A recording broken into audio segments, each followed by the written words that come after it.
let's go. If you just let go. Reverb Experiment episode number 50. Oh shit, XL. No, L. 5-0, man. We made it. I just want to thank everybody that has been listening, that has been supporting us since day one. I did not know if we were going to get to 50. There's a lot of trials, a lot of tribulations. People have left. People have been added. People have been helping. I want to thank young Nate for always manning the computer and the camera and doing all the video editing and getting everything clipped up, even though he's in his, this is your junior year? That's going to a senior. Oh, senior year. So then you were doing that doing junior year, man. Hold on, man. Give him a round of applause, man. Junior, hella important. So we appreciate you, Nate. We appreciate Dad. We appreciate William Colston, right? For helping us out with setting up the monitor, setting up the equipment, helping us out with any technical issues we got, whether it be going live, whether it be giving us advice. We want to give him a round of applause. Yeah, they just celebrated their 20th year anniversary. All right, dope. Amen. Round of applause for that, man. 20 years is nothing to sneeze at. We also want to thank all of the guests that have been on the show that have added their expertise, their opinions. They have definitely helped us grow as a platform. I cannot name you all, but you guys know who I'm speaking with. We're going to give them a round of applause.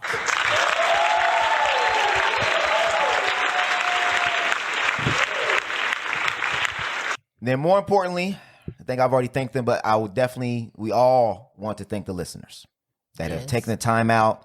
I know our podcasts are usually extremely long, but for the people that are listening at work, for the people listening on YouTube, for the people listening on Apple Podcasts, Spotify, Google Podcasts, whatever way that you listen to it, we appreciate you taking your time out to hear what we have to say, even if what we have to say you guys do not agree with. We appreciate the shares, the likes, the Reverb Nation, 19,000 strong, everybody.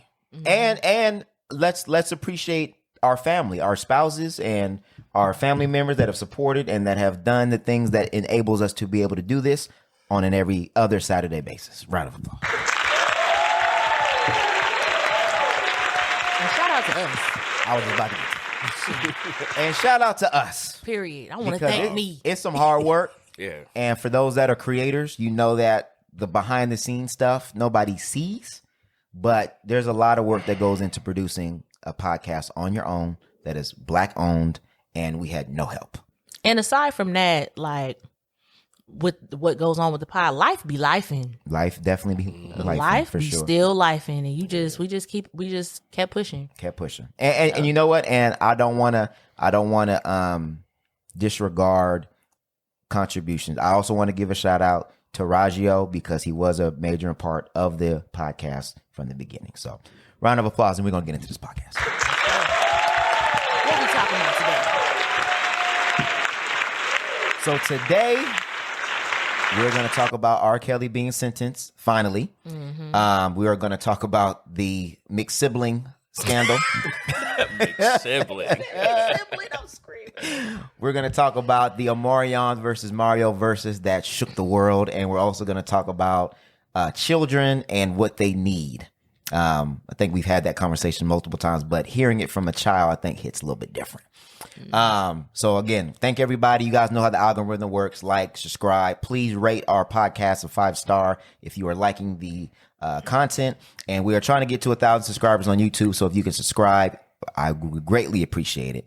So that way we can monetize. I'm just going to keep it real with y'all. We need that money, man. All right. So before we get into the topics, man, I want to introduce a good friend of mine. He is a creator. He is a visionary. If there's anything artistic that you can think of, I think he has done it. From music to videography. Right now, he is mastering his craft in photography. Like I said, I've known him for a while, man. Good dude. And he out here killing it, man. I want to go ahead and introduce, man, Sean Stewart to the Reverb Nation. Reverb Experiment Podcast. I appreciate you guys having me here.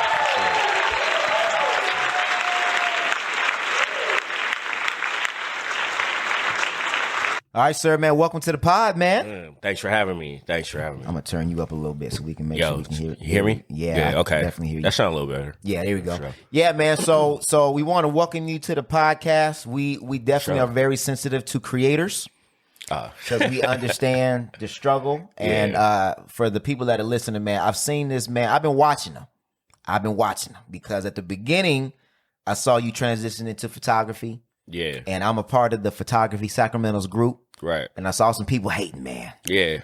He was posting posting pictures in there, and I saw people talking, "Oh, you didn't do this right and you didn't do that right." Yeah. And normally most people would kind of be discouraged and kind of be like, "Dang, like, you know, this ain't really for me." But I saw him step his game up and get better and get better and get better to the point where I don't even know. It seemed like it was like 2 or 3 months after that he started booking photo shoots and booking models and all this other stuff. So I just want to just give him a round of applause for his just the fortitude to stick to it and to continually keep perfecting your craft, because we've done that. Yeah, I know. I'll go back to our first episode. I'm like, we was trash. Mm-hmm. It was trash, but you know, you just improve and you improve, and if you're consistent.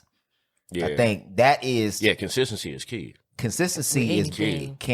Hard work and consistency will beat talent any day. Yeah. Right? But this man has a talent. Like, I've seen him, and we're gonna talk after the show because I'm gonna do my EP. I'm gonna get some beats from him. Yeah. But you can just see that he has an eye for art. You know what I mean? Mm-hmm. Like, you can just tell when somebody's naturally like that. Like, photo bees like that. I know you're like that too. Like, I've seen you do some crazy things. But we got this man on the show, man. He gonna give us some game. But I want to just ask you, man, like, what got you into photography? What has that been like?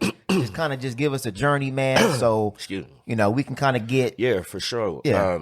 I would say my whole life, I've kind of always been around like video kind of stuff, cameras and equipment. And my aunts, like, you know, back in the day, remember you used to go out to your family picnic and somebody bring home the videotape from that picnic and you laugh and watching all that stuff. Well, I would be the one with the video camera. And so that kind of translated to me working in church.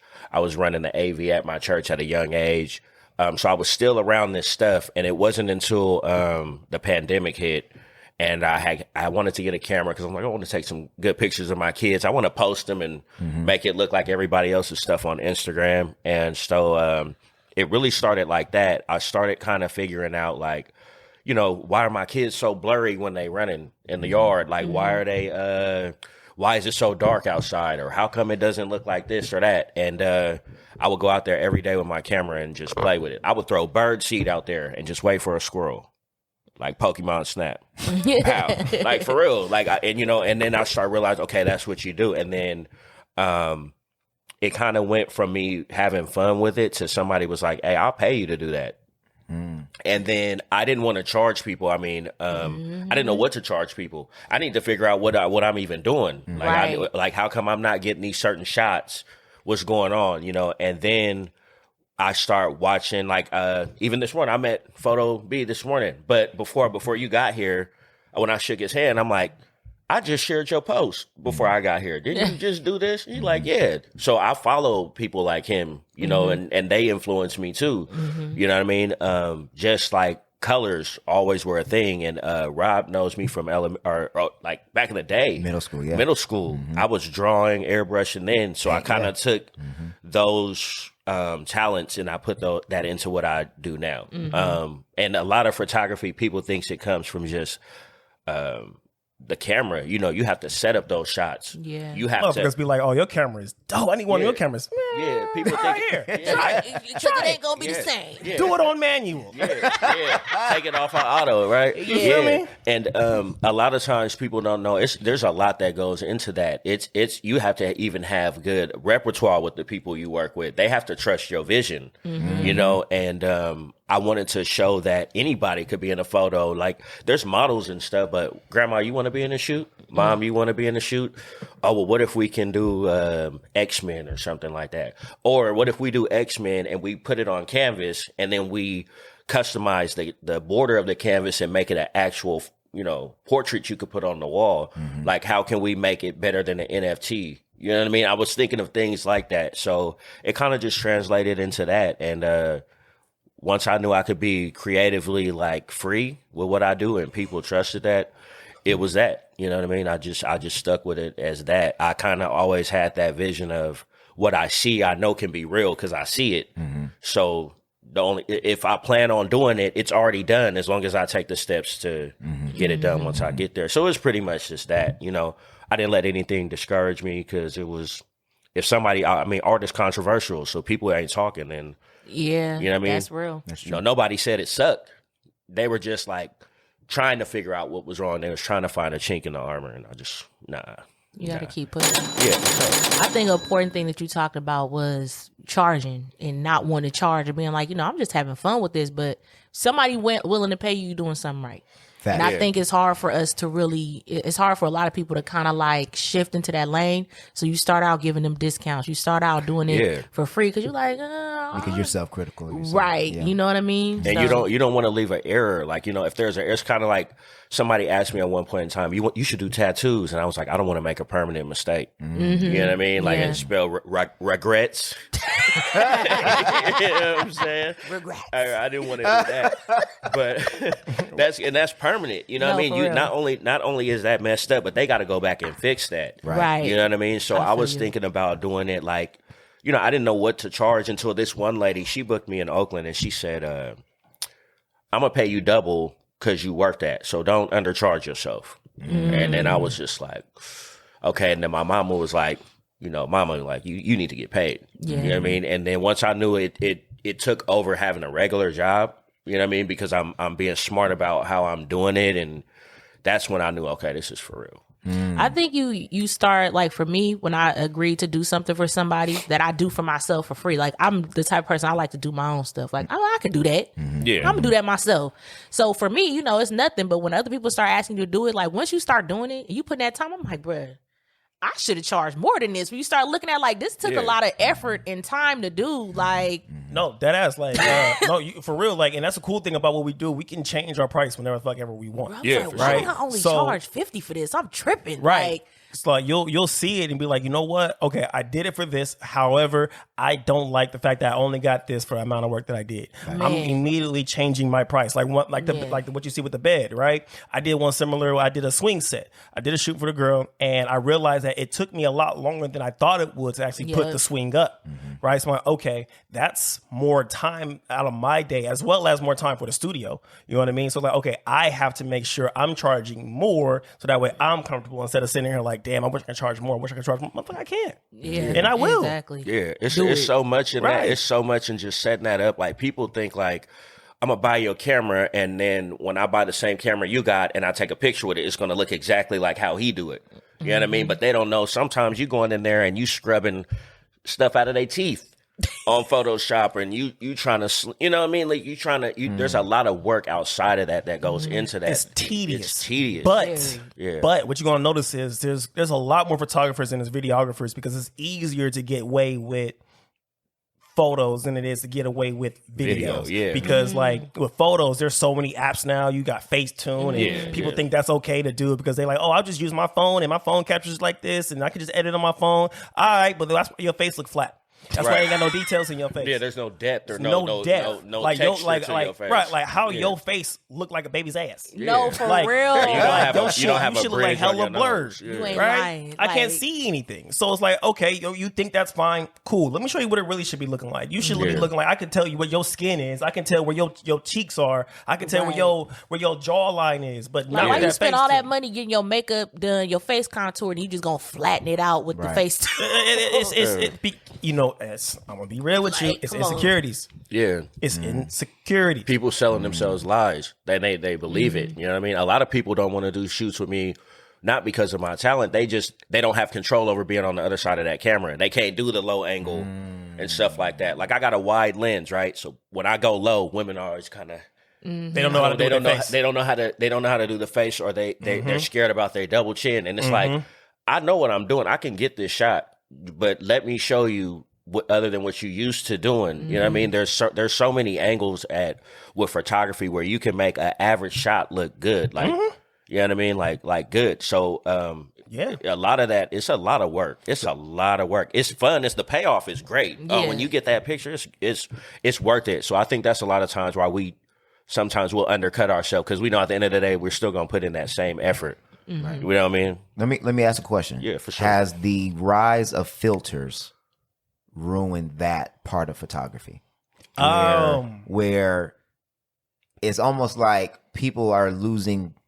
I don't want to say a sense of themselves, but the way they view themselves is through a filter that is not real. So when they get real photography, they're expecting the filter look instead of like an authentic, you know what I mean? Yeah, like no, an that authentic, people will say that to me. Yeah, I've had multiple girls who I shoot who still decide they want to go ahead and do the extra editing. Like they like, no, I don't like, here, just go. Or shit, I had girls who just like, look, don't even worry about editing photos. I got it. I'm like, what? And I'll be seeing it and shit. And it's like, you don't know what you're doing. Like you after the fact, after they did it. Yeah, after they did it, it's like this ain't cool because one, first off, you just wasting, like, I don't want to say you waste my time, but I'm not gonna edit the pictures now because you already put that shit on. I'm not gonna share what you edited. Right. Yeah. I'm not gonna do that because that's not my work. That's not your work. That's not my work. I'm gonna tell you right now, I could do a lot better about it. But you so self-conscious about the way that you fucking feel about yourself that you feel like you have to have this shit filtered. Yeah. When in fact, like if you look at anybody who's somebody, if they're in their post, you can't tell they're filtered. Right. You can't tell. If they filtered, you can't tell. Right. Yeah. Right? Or they're just not, or they just edit it properly. But everybody's like, no, I'm gonna do it like this, I'm gonna do it like this, but you look stupid.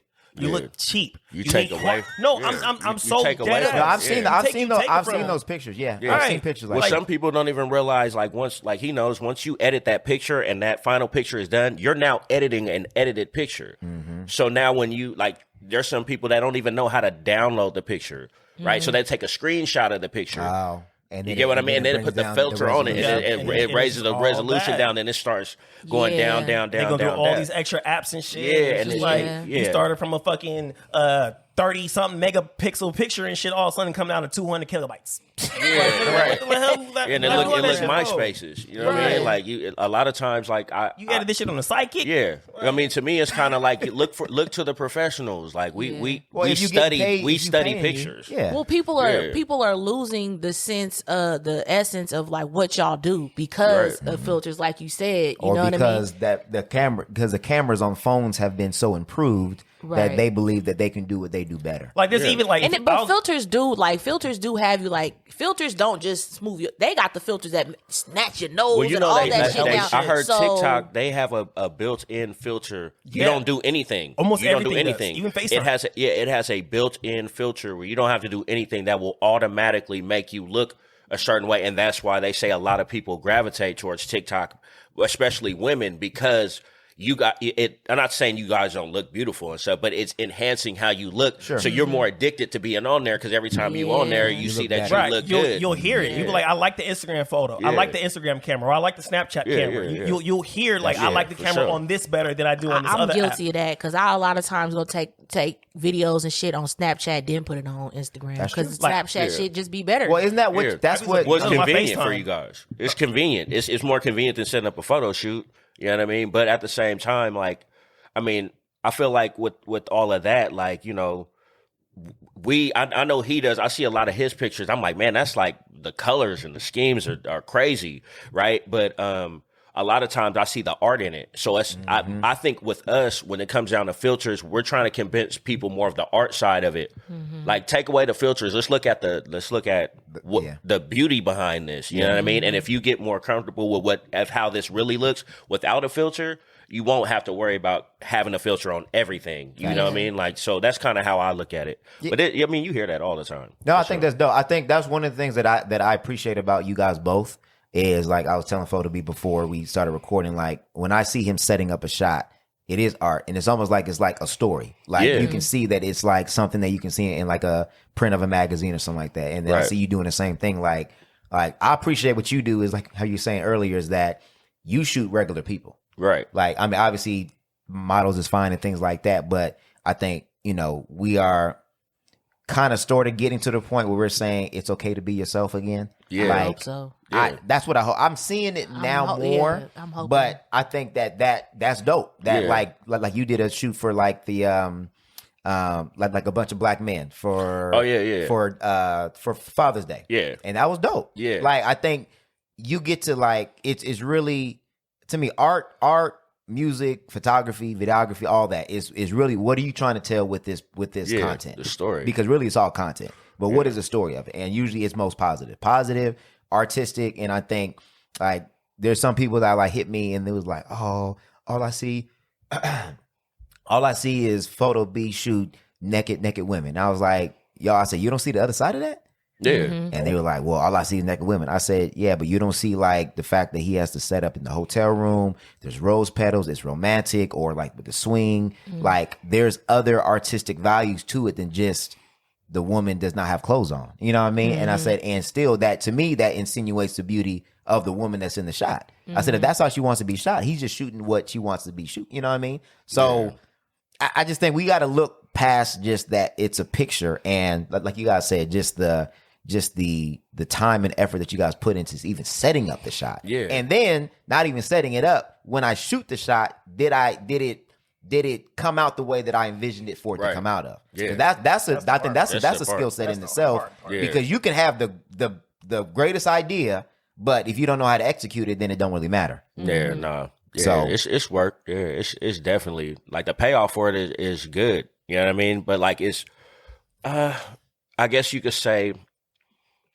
like with the Father's Day shoot that I did, right? To me, it was like, well, I can find some fathers, but I'm a father and I know some fathers. My father, you know, and I put my stepdad and my dad are right behind me, and the person who took the shot was my mom. Oh, dope. Okay. You know what I mean? So like just that to me is real. I know some people who are fathers who the world may not see him as like a essence father, but I know he's a father and he's working his ass off to take care of his kids. He may have some warrants, or he may have baby mama issues, but we're still fathers. You know what I mean? And so and then I also get tired of like that narrative, like, you know, you at home and then it's Father's Day and you just hear that Lowe's commercial. Go get you a lawnmower for Father's Day. You know what I mean? For like, so real. I'm like, we can do more than that, because as soon as Valentine's Day come out, it's Zales and, you know, and Jared and all of that. Whenever it's Mother's Day, it's flowers and all this. So let's present that, and let's do some black men. Let's whoever we can. You know, it was more people that were supposed to be out, and that was the finals, last day of the finals. They were watching the game at the shoot. You know what I mean? So it was just like, I just want people to feel like anybody can take a picture. Yeah. Well, and it changes the narrative. Yeah. I think that's, again, as a creator, I think everybody just worries about the analytics and the likes and the comments and the shares. But it's like, again, what story are you sharing, and are you changing a narrative? Like for us, I mean, at the beginning, we were looking at the streams and stuff like that. I still do. But for the most part, it's like I get more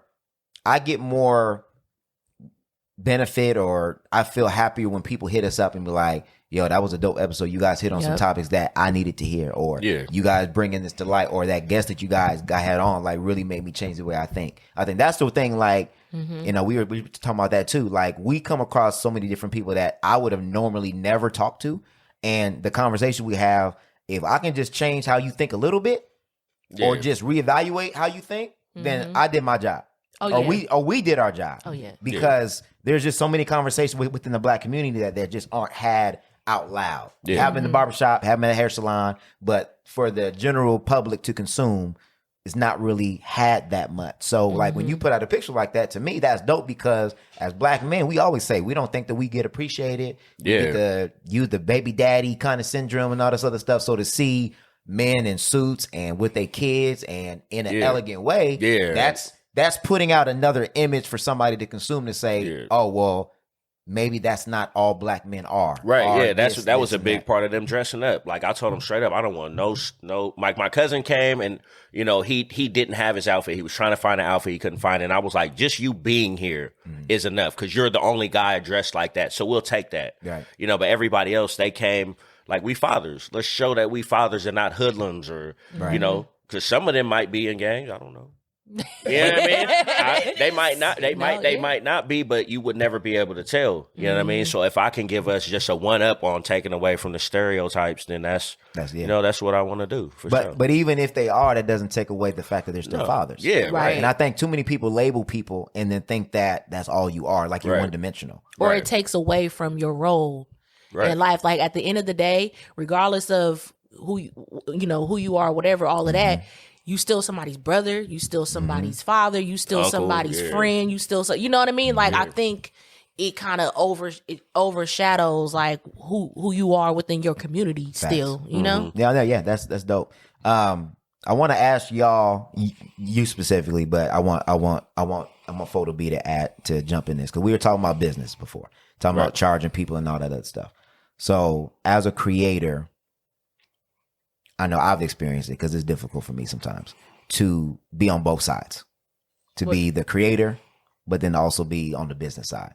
Right. So can y'all talk about that transition into, again, I know you were kind of talking about like undercharging and doing like that, but how is that two different mindsets where it's, I got to do creative side, but then look, at the end of the day, I need to get paid, because I know you were saying before, and this is off air, but we're going to bring it on air, where you said that you're not working no more, that now this is your main source of income. Yeah. So to go from working the 9 to 5 or, that every kind of job you had to now this is your income. Right. And when you started off doing it from fun, it's like, how does that shift change? You know what I mean? Like I think, and I'm pretty sure you may know, when you do photography, that opens the door for many other streams of networking. Like, so there's some people who don't want pictures done, but they got products they need pictures of. Gotcha. Or like for me, I just got subcontracted to do real estate headshots and photos. Oh, dope. You know what I mean? So you're pulling in things like that. And then I'm also doing prints now. You can come to me and get a canvas print. You can do that. I can even print on CDs, even though nobody really do CDs. Right, but there's some people who might have a wedding and say, hey, can you make a wedding CD for me? And you know what I mean? So there's other little streams that you can. Those people who they don't know anything new when it comes to like, links and there's people who you can't send them a link and say, hey, download the pictures from here. Right. They just be like, give it to my granddaughter and shit. You know what I mean? Like, so at the Walgreens and make the copies. For real. And there's a lot of places they don't do that no more. You can't go to Costco and stuff like that to do prints. You have to order them online, and now they're having an issue because they need to know how to tax people from different states going to the same website in case there's an error with you ordering prints. Got it. You know what I mean? So there's issues with that. So there's little loopholes and avenues you can go through. But I went through, I was really trying to decide, like, okay, if this is where I'm breaking even at, I need to make this much more to where I'm not. Whatever resources I'm spending, this is this. Like, I primarily don't work out of a studio. I would like to, because I know that if I'm at a studio, people could come in and out, and I can go out and in. Right. But like, I have the luxury of like people liking my outside shots. Okay, so be it. That's less equipment I got to take sometimes, whatever. But then you think about how much gas is now. So now sometimes my prices have to increase, or maybe I might. I do a travel fee. Yeah, a travel fee for sure. And sometimes if it's an event, like for me, if it's an event, I'm not coming to an event for 1 hour. It's a 2 hour minimum. You know what I mean? Because your event is 2 hours. What do I look like going there for what costs me gas just to get back home? Yeah. You know what I mean? Some nights are endless editing. So I just think about all of that. And then I came to like what was fair. I mean, I also thought about what I'm going through. Like you said, life be lifing. It happened. Whatever's happening in life to you, maybe going on with you. We all got to suffer with gas. So how can I figure out a way to cut my prices to equate that? Okay, maybe I'll lower the price of my top package, but then I'll make a new package over here. That equals, So yeah. So for me, when it comes to separation of the business and the creativity, there are times where it's like, hey, they just need these pictures for whatever it is, and like they just need the shots, right? And sometimes you just can't be creative with those. But whenever I do get a chance, and it's my favorite when I actually be able to really get into my element and shoot it my way, right? Because now I'm actually in it to where like I get to think about what I want versus what do they want? And the cool thing is when I take pictures, I always like, I always try to switch up the lighting, setting this up, and like, hey, how do you feel about this? They like it? Dope. Like, hey, look, I trust you. That's my favorite shit, because now I can do whatever the fuck I want to. It means I get to be creative, and you're paying me to be creative the way I want to, right? So I noticed that whenever I do something, on my own, certain things end up showing up. Like people are like, okay, I didn't know you could do that. I didn't know you were doing that, right? It's like, yeah, because you never asked. Right. You never asked, right? You never asked me to do this or that. So I start doing it, and I don't change my price. I don't change my price when it comes to what it is. It's like this is the price. This is what it is. We're all going through some shit. So this is what it is. It is what it is. I'm not finna. I'm not going to change it up because I don't want it to seem like. I don't want to seem like I am. I don't want to say begging, but people look at shit a certain way. Like if you ever do like a special. People always want to ask you when you doing the next special. Yeah. They hold on to that. Or some people have they ever asked you? Okay, this is the special you got going on right now. Can I book this special for later on? No, nah, bro. No, not at all. No, I won't do that. I finally came up to I struggled with that for a minute. Like he said, I was trying to figure that out with people because you try to show some favoritism. You want to gain some favor with people to where, he's showing us a little bit of love, but. You don't get that same energy back. You never do. You never do. So I just keep it the way it is. You know what I'm saying? Like sometimes people will tip and shit. And it's like, all right, cool. Yeah, cool. You're still getting the same shit. Yeah. Because here's the thing. No, people. I don't like doing shit for certain people because I've had too many situations where it's like I gave somebody a discount or I shot somebody for free and shit. It's like I don't want nobody thinking that I'm over here giving other people. Oh, you gave this person this. So that's why I never tell people prices. Like if I get something and I know I got a hookup, I don't even really tell people what I pay. I'm like, oh, this is their information. It depends. Hit them up because a lot of times when people do stuff for me, they do it on a discount. I don't even be asking for no discount.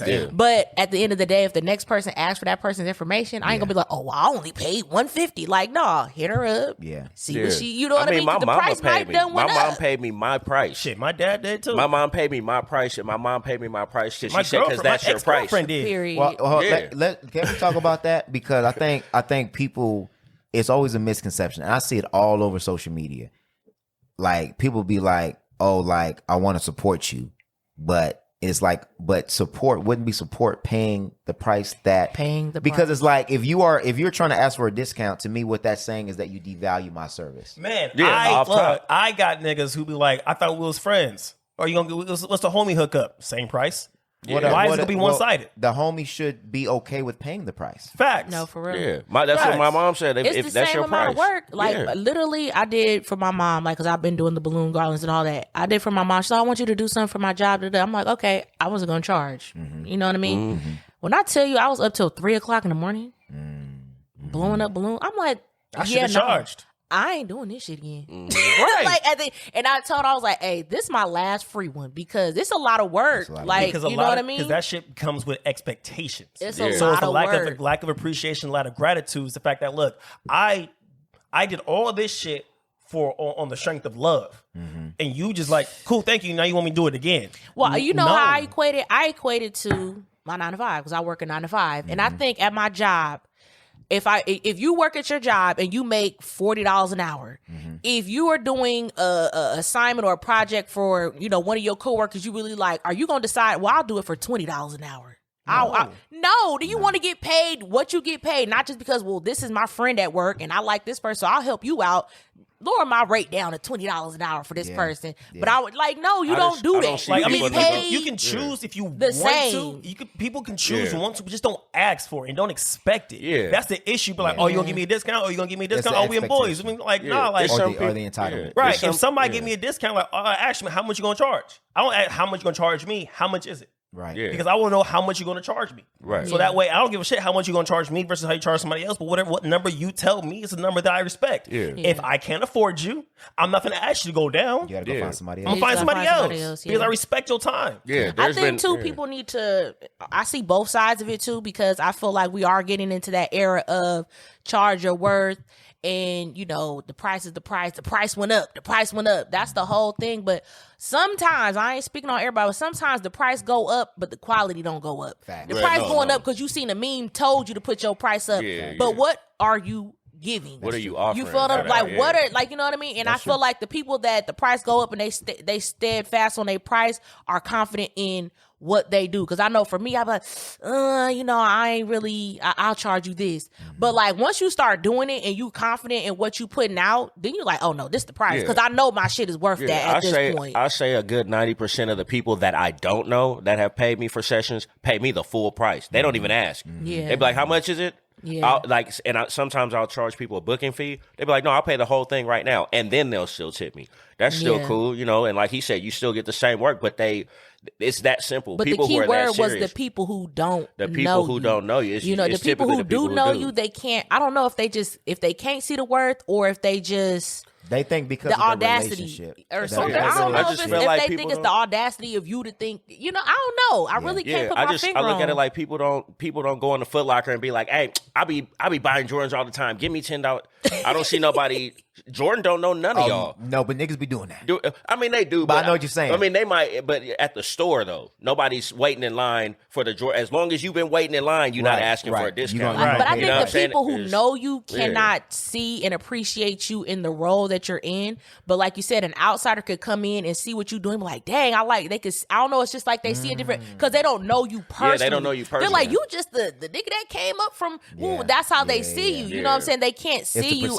It's like a perception thing to me because I'm like, well, and a lot of people that know you saw you start off. Right. Yeah. That's it. So then they see you growing and they like, I've seen you charge 20. I've seen you charge 40. I've seen you charge 60. So nigga, I've been sharing your posts. Like, nigga, you can at least give me the jug. Yeah. You can at least well, give me you know what? Some of those people don't. Like, a lot of people who do ask for discounts be the number one people who ain't really supporting you. Yeah. Like, there's people who be like, oh, yeah, can you do it? And sometimes it's like, I saw you share a Will Smith slap, but you didn't share this.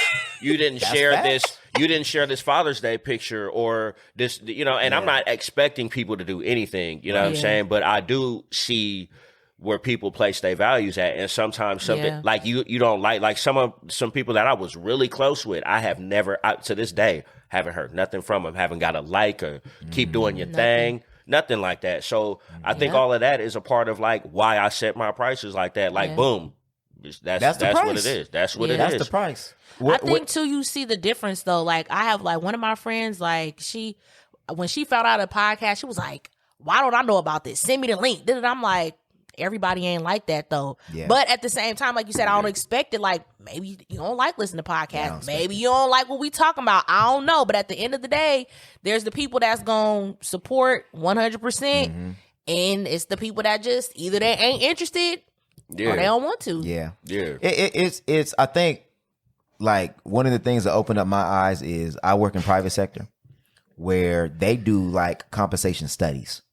So what they'll do is like, and I don't want to, go into major detail, but exactly how much it costs to do the work, they charge it, and then they pass that cost on to the customer. So like, for instance, if you're sending out like some type of notice or something like that, they will calculate how much it takes time for the person that's getting the notice situated, how much it takes for FedEx or UPS to deliver it, how much it takes for somebody to go out and check on it. So they'll calculate all of that and then say that's the cost, and then that cost gets passed on to them because as a business, I can't take a discount because I got to stay in business. Yeah. And whatever it costs to cost, that's how much you get charged. I think the problem that comes in, I think the problem that comes in is that art is subjective to some people. So, but there is, so I want to ask this question because I know you were saying that it takes time to set up and gas and things like that. Do you guys look at that and say, okay, this is how much it costs to actually do the job, but then you also got to pay for the actual work itself. You know what I mean? Yeah. So my fee includes the shooting and editing. Right?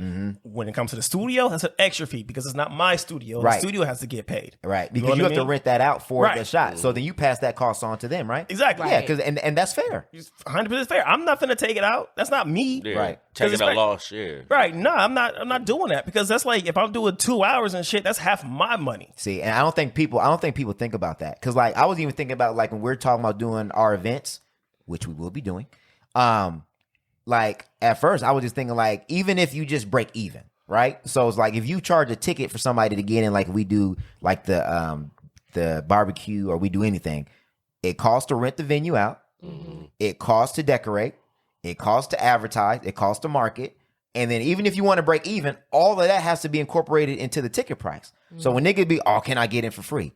No. No. Well, if you start charging too many discounts, it starts like, let's say for instance, you charge $300 a session, right?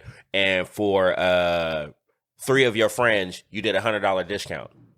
that's a whole session. That's a whole nother shot that you could have got paid for. Yeah. So when you keep giving discounts to everybody, that's when you start realizing you losing money because you like, I should have had this extra, but I've been cutting so many discounts or cutting myself just breaking even.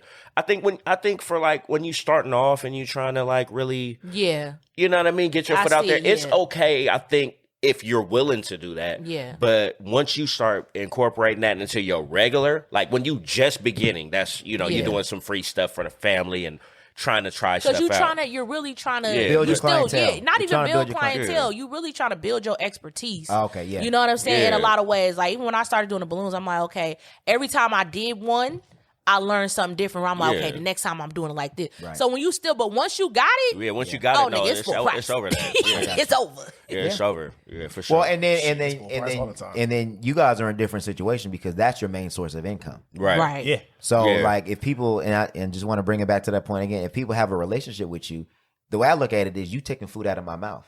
Yeah. Or my kids. or my kids' mouths, Yeah. right? Because I got to feed them. This is my main source of income. So like you guys don't have the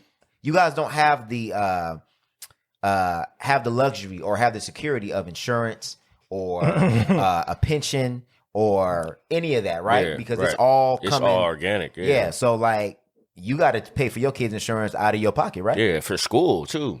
For school, you know what I mean? And the thing is, like, since I set my prices, those things are okay because I'm able to distribute that where it needs to go. But the minute I slack off from that, that's automatically, you know, it's not even just that they taking food out of my. I'm doing it now. I'm taking away from my kids because I'm not thinking forward. You know what I mean? I'm thinking about everybody else instead of my kids. Right. You know what I mean? So Right. that's kind of like where that switched around. But like I said, just finding many avenues from doing it helped with being able to be afloat. You know what I mean? Not just because if I just tried to go out there and just take pictures, I can make some money from that, but I got to wait on that. But once I start pulling in different avenues from it, like I still do logos and things like that. And there's people who I do logos for. Logos. I've done like 20 logos. I don't like none of those. And it's like, oh my God, are you serious? 20 logos? And I should have charged you for these, but what I'm doing is trying to figure out a balance between me and you to get it right. Right. You know what I mean? So I even stopped doing that. You know what I mean? Like, yeah, it's a lot of things that you got to sacrifice That's dope. as far as personal feelings go to make the Right. business work. But I think that's a good point. I think as a creator, I think you can be on two sides of the spectrum where you can be either super creative or you can be like super business. Yeah. Right. And I think it's smart what you're doing because you're doing some of your artistic is for business, like for the portraits, for the real estate, for the subcontracting. That's smart because then that's guaranteed money. Yeah. But then you also leave it open for the artistic side, like where Photo B was saying, where you can do some of the things that you like doing. Yeah. Because Yeah. then that fulfills your, Yeah, for sure. you know, Well, that for side some of your people, creation. some people like to keep it as a hobby for that reason because sometimes when you add the business side into it, it takes Then the it's fun not out of fun. it for Right. them. Right. So there's certain things that I do that it's just like I just like to do that. Right. I'm I mean, not even too- trying to get into that with it. I mean, too, the cool thing about what we do is we can just be like, we can hit somebody up like, hey, I got an idea. I Yeah. want to do something. I got some time. I can do this. You want to be part of this shit? And 9 times out of 10, they're going to Yeah, say yeah. for sure. Right. They're going to say yeah. Especially I mean, shit, if when I you did a sure. swing shoot, the old girl I shot the other day in front of the grass, both of them, I just said, hey, what you doing? All right. That's And it different. worked. Right.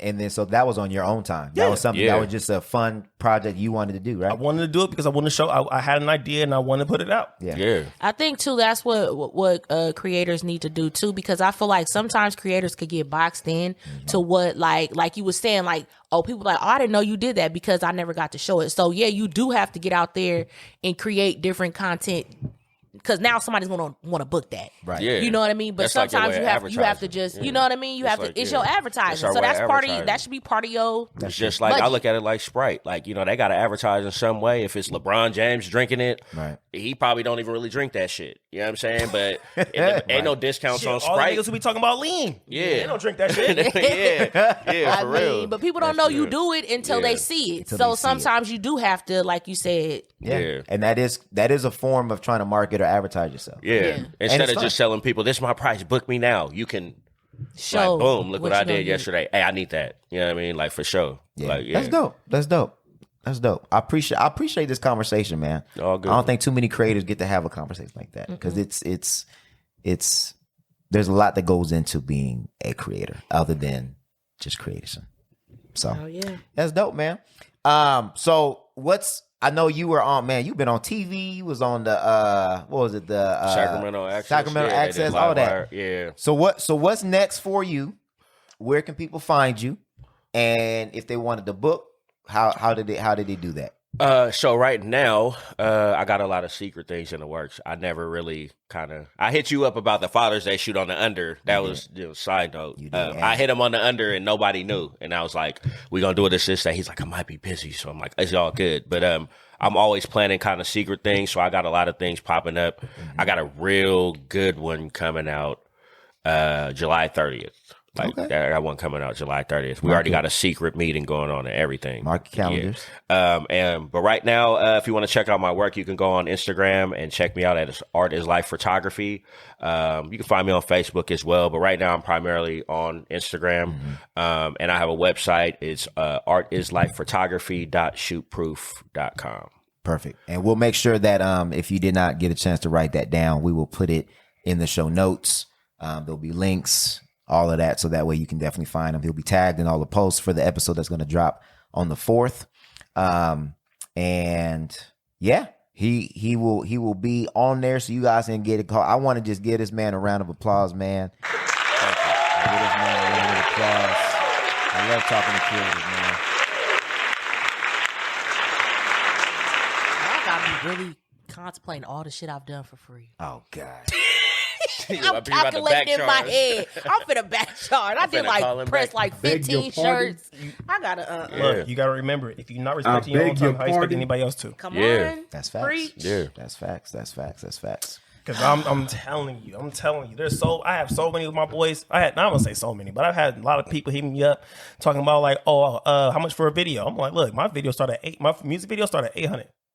Because I know y'all niggas gonna come with some basic ass, boring ass shit, and I'm gonna be irritated as fuck. But I'll do it for 800. I'm dead ass because look, I don't want to do the basic shit. I'll do it for 800 though. Facts. I know you ain't got the budget. On mama's porch with 20 niggas in the background. The same shit. Same exact shit. And here's the thing though. They don't care about the shots. They care about the editing. Yeah. They want it to look like his. They want it to look like his. And no matter who his is, it. you know who his looks like, right? Sure. But I don't pay attention to his. Yeah, because his is the basic shit that you're gonna pay $350 for. Yeah. And they're going to knock it out real quick and shit. And it's like, bro, you guys are oversaturating the market. Yeah. You guys are really lowering the price of the market. Yeah. And it's like, yo, you guys are fucking shit up because you guys are putting the same shit out over and over and over and over again. My boy Bubstop, shout out to Bub. He was like, that's called internet graffiti. Anything that you're going to put up real quick, just to put something up there, just to throw up on there, it's going to be up there, but it's going to be replaced by something else soon. Yeah. You want to create some shit that's going to be internet murals. Yeah. That's going to be up there for a long time. Yeah. It's like, hey, I want to go back to watch this video. I want to go back to watch this video. Right.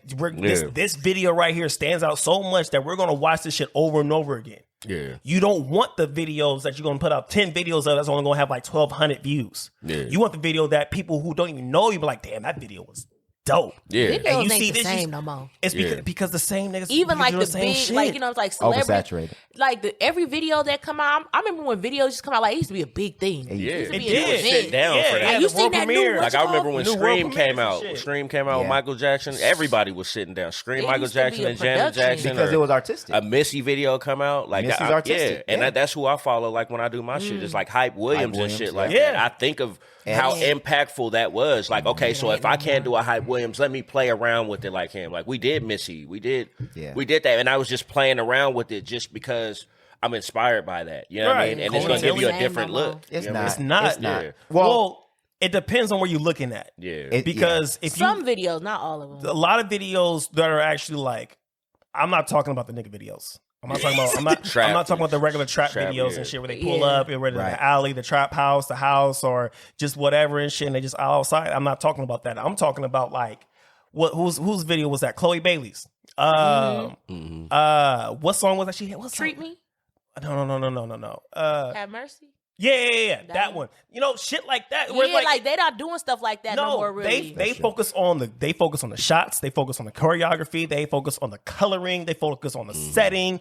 You put money into those. Right. And I got people who I want my video to look like that. Where's your budget? Yeah, See, you don't got it. but I think because things have shifted. A video was marketing. A video was, you didn't have artists doing podcast interviews. You didn't have artists having to be on social media where you can look and see what they're doing 24/7. So a video was like you introducing the artist to the world, and people would purchase an album based off on of the that, video. Because the video is supposed to enhance the song.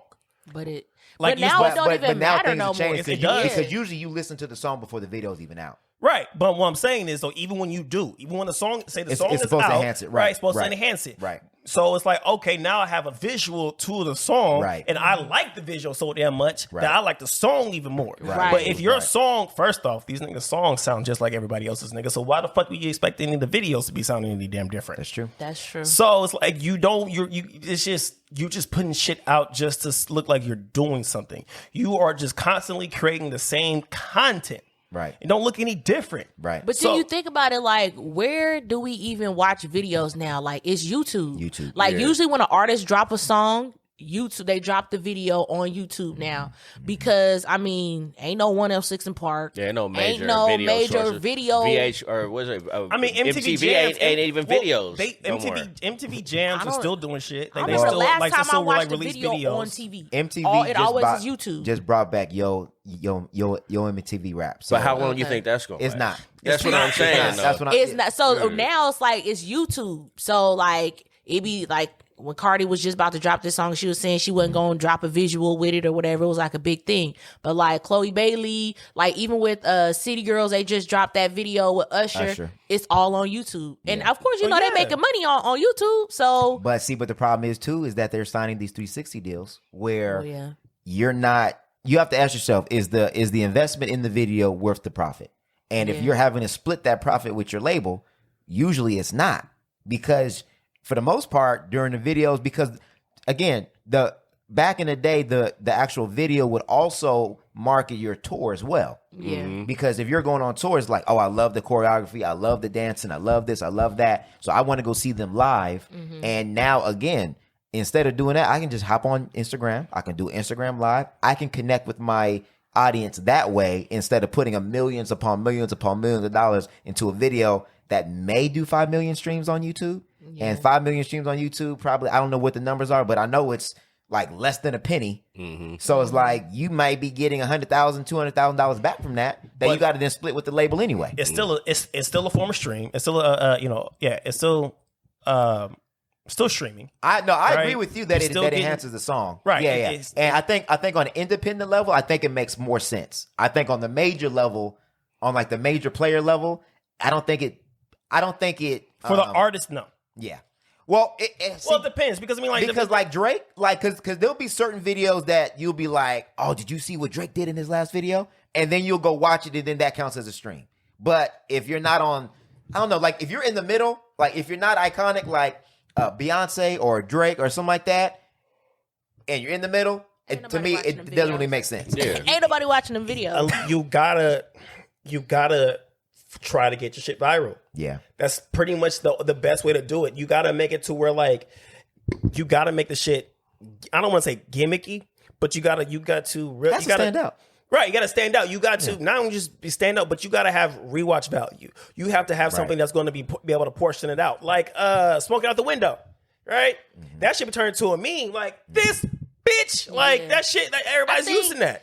I think the marketing tool right now is making it TikTokable. TikTok, I was just about to like say even that. with Usher's Tiny Desk, like now they have the Superstar Challenge going around, like the challenges and the all that. That's like the way to go. So again, like you said, you see the music changing. The music that they're putting out is different because they want it to be TikTokable. Yeah. It has to be. You has know to what I be. mean? That's that. If And you that's, ain't and got that's no- where the yeah. market is, and you're Right. gonna get more You're gonna get more exposure plays. on Yeah. TikTok. If you than coming you do. if you coming from a local level and you ain't got no label money, you want to hope that it's gonna go viral want to because you make it like so. he said, if you could barely afford to play for a music video, once you get that music video, you got to do everything you possibly can to get that everywhere you can to Everywhere. be seen. Right. Because Everywhere. a lot of people say if you don't have like I think Like the street dudes, like I know a lot of niggas that's out there rapping and all that, because I used to be involved in music. A lot of those dudes got street money, so they can fund whatever the fuck they doing. $800 can be easy to them to pay, but some niggas want to be cheap, whatever. But they not even worried about a label because they worried about getting out in the hood. But the people who really want to make it, they don't really be having the money like that. You know what I'm saying? So they don't understand that like you got to do more than advertise this on Facebook. Facebook is your friends and family. They don't know you as Young Cash. They know you as Devontae, whatever. Right. You know what I mean? So they're not sharing it because you are artists. They might share it because of that. Grandma don't know you as a rapper. You know what I mean? Like, so you gotta push through that. Yeah, and then sure. I was watching a video where God said something that made perfect sense to me. He said the era of you going viral, he said, is pretty much done with. He said, why would Instagram or Facebook allow you to reach 1 million people when they charge you to reach 1 million people? Yep. Right. He said that's where they get their money from, for advertisements. Because they pay you if you go viral. You get paid for if you have monetized your account. If you monetize. So like even right now, like even on like my Instagram, it's like, would you like to monetize your reels? It's like, well, if I do that, then my reels ain't gonna reach nobody because you don't want to pay me. That's kind of how I look at it. Yeah, or because they want you to pay them to push it. Well, it's a back and forth thing because they want you to create content to draw people in, into their site. Right. So it's like you're going to have to pay me if I'm bringing that many people to your site. Absolutely. Right. But if they don't want to pay you, then you're not, and they don't want to give you any views. It's kind of like, what do you want me to do? Well, I think the algorithm is set up where you'll get the views, but organically going viral, I think is harder than what people think it is. Yeah. I think you have to put some money into the video for it to reach the masses of who you want it to reach. Yeah, that's true. Yes, it's very one-off now because, you see a lot of actual creators complaining about it, that use Instagram. They're like, my stuff is not getting the views that it used to get. Oh it just God, don't. the OnlyFans. Look, I got switching almost over. 28,000 followers on the gram. There are some posts I have issues with getting 200 likes on. It's ridiculous. Well, and what's interesting, and like Steph brought it out, like right when Reels popped out, you was getting 5, 10, 15,000 views right off the bat because it's a new feature. Yeah. And the algorithm, it incentivized you to use it. Yeah. But now it's kind of, they are still incentivized, but not as much as they were at the beginning because it's not heavily weighted. So you have to really understand how the algorithm works. Yeah. And I don't think anybody really understands how it works. Of But course but not. you know that when there's a new feature, you better hop on it ASAP because you're going to get the extra push because they want people to keep using it. And they want new people to use it because, just like Photo B said, they get their money from, as long as you stay on the app, there's more ads, there's more money. That's how they make their money. So you got to understand how they make their money to figure out how you need to make your money if that's how you want to go for it. So, all right. That's why it's important. If you like somebody's content, share it because that's the easiest way for them to get in front of other eyes because the algorithm ain't It ain't it. what And plus is. two, So now, share our shit. plus Share two it. now, like to really get shit going for yourself, use the audios. Use the audios on the reels and the TikToks. Yeah. That's what I'm starting doing with all the videos that I've been doing. Yeah. It's like instead of just trying to find a song, I'm just like, let me find an audio, Right. and put that shit to it Because then it's more exposure. Yeah. exactly because the sound is already there. It's already got people checking it out. People already been posted on there, so people always want to see what other things you did on there. Right. So it's like, all right, cool. Here's what it is, and like, oh, I like this. Right. You know what I mean? It's Yeah. extra views. That's true. That's true. And you don't have to worry about, like copyright issues and shit because the audio's already there. Come on now. For Ain't sure. that shit. For real. I got videos from 2014 that were like, we've muted the audio on this. I'm like, Yeah, what? they'll go back and do it. Like Honestly, I'm doing that shit right now. I'm like, we I did can't the we did the Father's Day shoot, right? I wanted to do like a quick slow mo, just a little slow mo of us kind of getting prepped, right?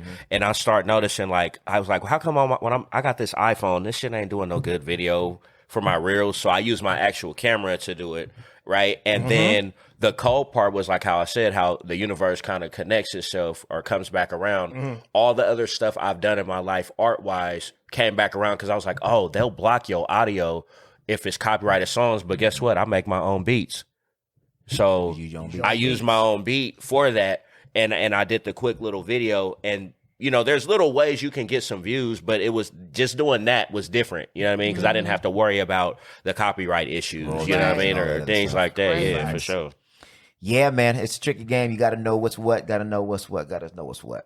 All right, we're gonna transition to something that's dear to my heart. We're gonna make this quick.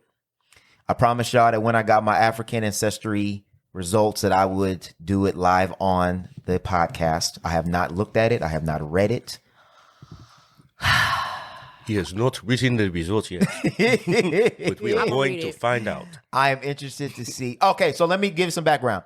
I did African Ancestry. Shout out to African Ancestry. Y'all need to give us some little money because I'm giving y'all some promo. I did the mother side. They messed up and did the father side. So they are going to give me the mother side for free because they messed up. So this is the father side of my DNA African Ancestry. So I want to see what it says. Okay, it says, by analyzing your Y chromosome DNA, we have determined that you share paternal genetic ancestry with Benga people in Gabon. I don't know if I said all that right. Ooh, okay, I need to look that up. That sounds deeply rooted. Right. Fang Bagon? I'm like, you gonna have to. What is that? How you know spell I'm it? about to Google it. Is that in West Africa? Where is that at? How you spell that? Hold on. Fang. Hold on, man. Got me now. I'm about to be reading all this stuff for like. Okay. It says the Fang people are Bantu ethnic group found in Equatorial Guinea, northern Gabon, and southern Cameroon. Oh, okay. Mm-hmm. Cameroon. I've heard that before. Mm-hmm. I think that's where old boy from 90 Day Fiancé is from. The dude. I don't see watch it? that. Damn. You're talking about Soldier Boy? No. that The Soldier? dude that's on there for this season. The one that's with the white girl. It's another African dude with another white Damn, girl? Y'all gotta watch it. I just seen the I last don't Wait, one. watch what? The 90 Day Fiancé. I don't watch that. Damn, y'all gotta watch that shit. That's just I watched clips of it. Yeah, it's good. It's crazy. okay. What side? But what part of Africa is it from? Like, is that southern? Or Yeah, is it southern? Southern? Western? What is it? Northern? I just read it. It said southern Cameroon. I know, but where's Cameroon? Right.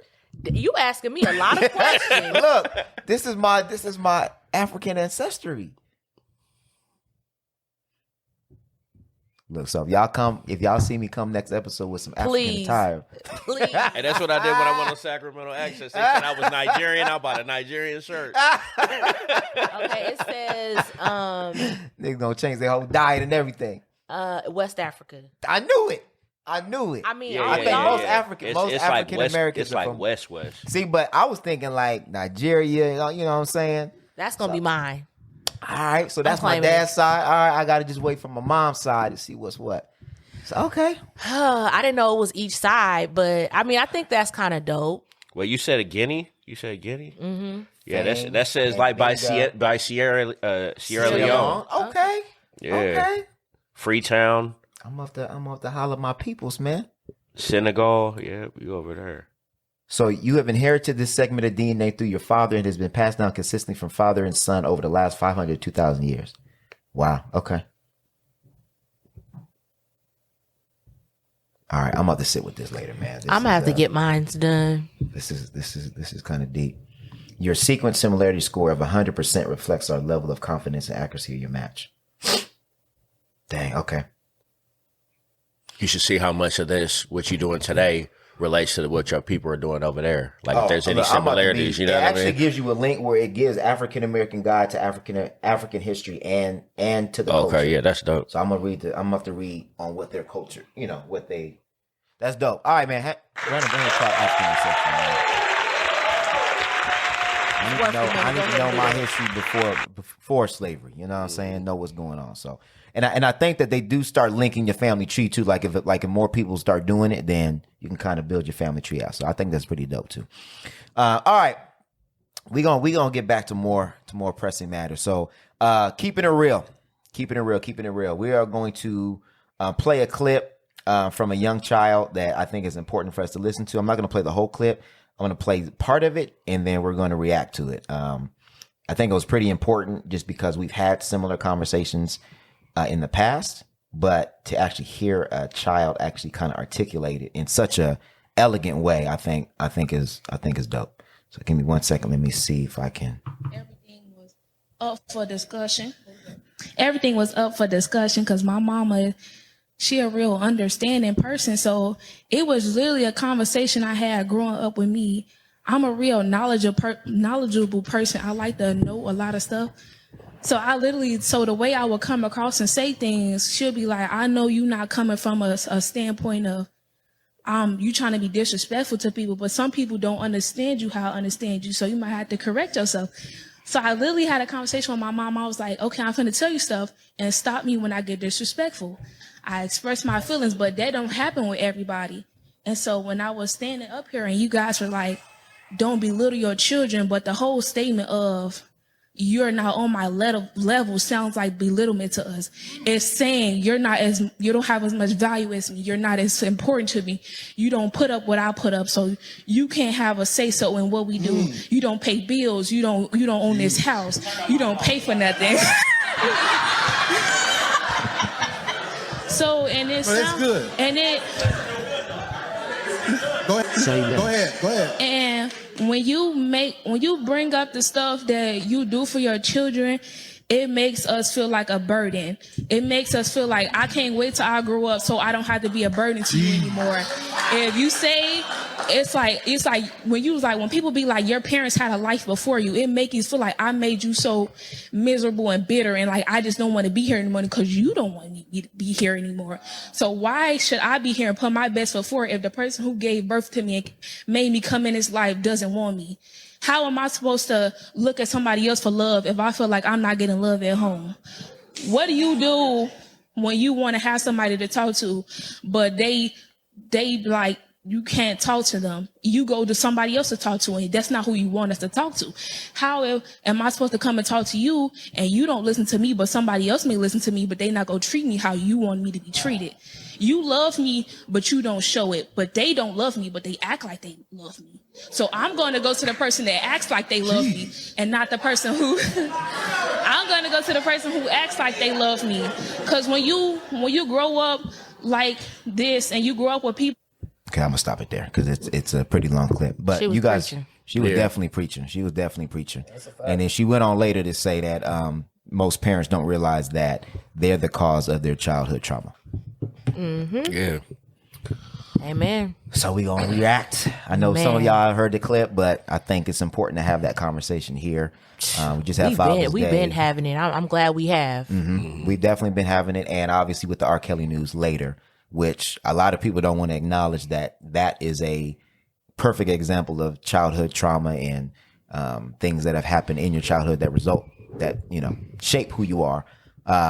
So how do we feel about that clip? What are some responses?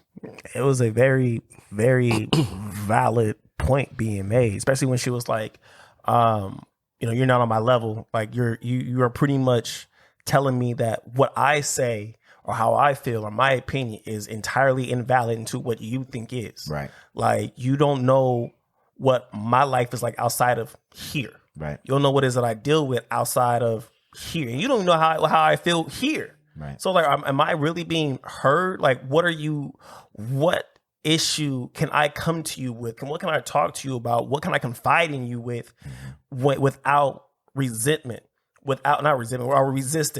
without backlash, without feeling like I'm having an attitude? I might be having an attitude, but it's not, but I needed to be addressed properly instead of questioning my attitude. Look at why I have an attitude versus the fact that I have an attitude. And then don't ask me if I have an attitude before I even have an attitude, because now I have an attitude that you think that my feelings are associated with an attitude.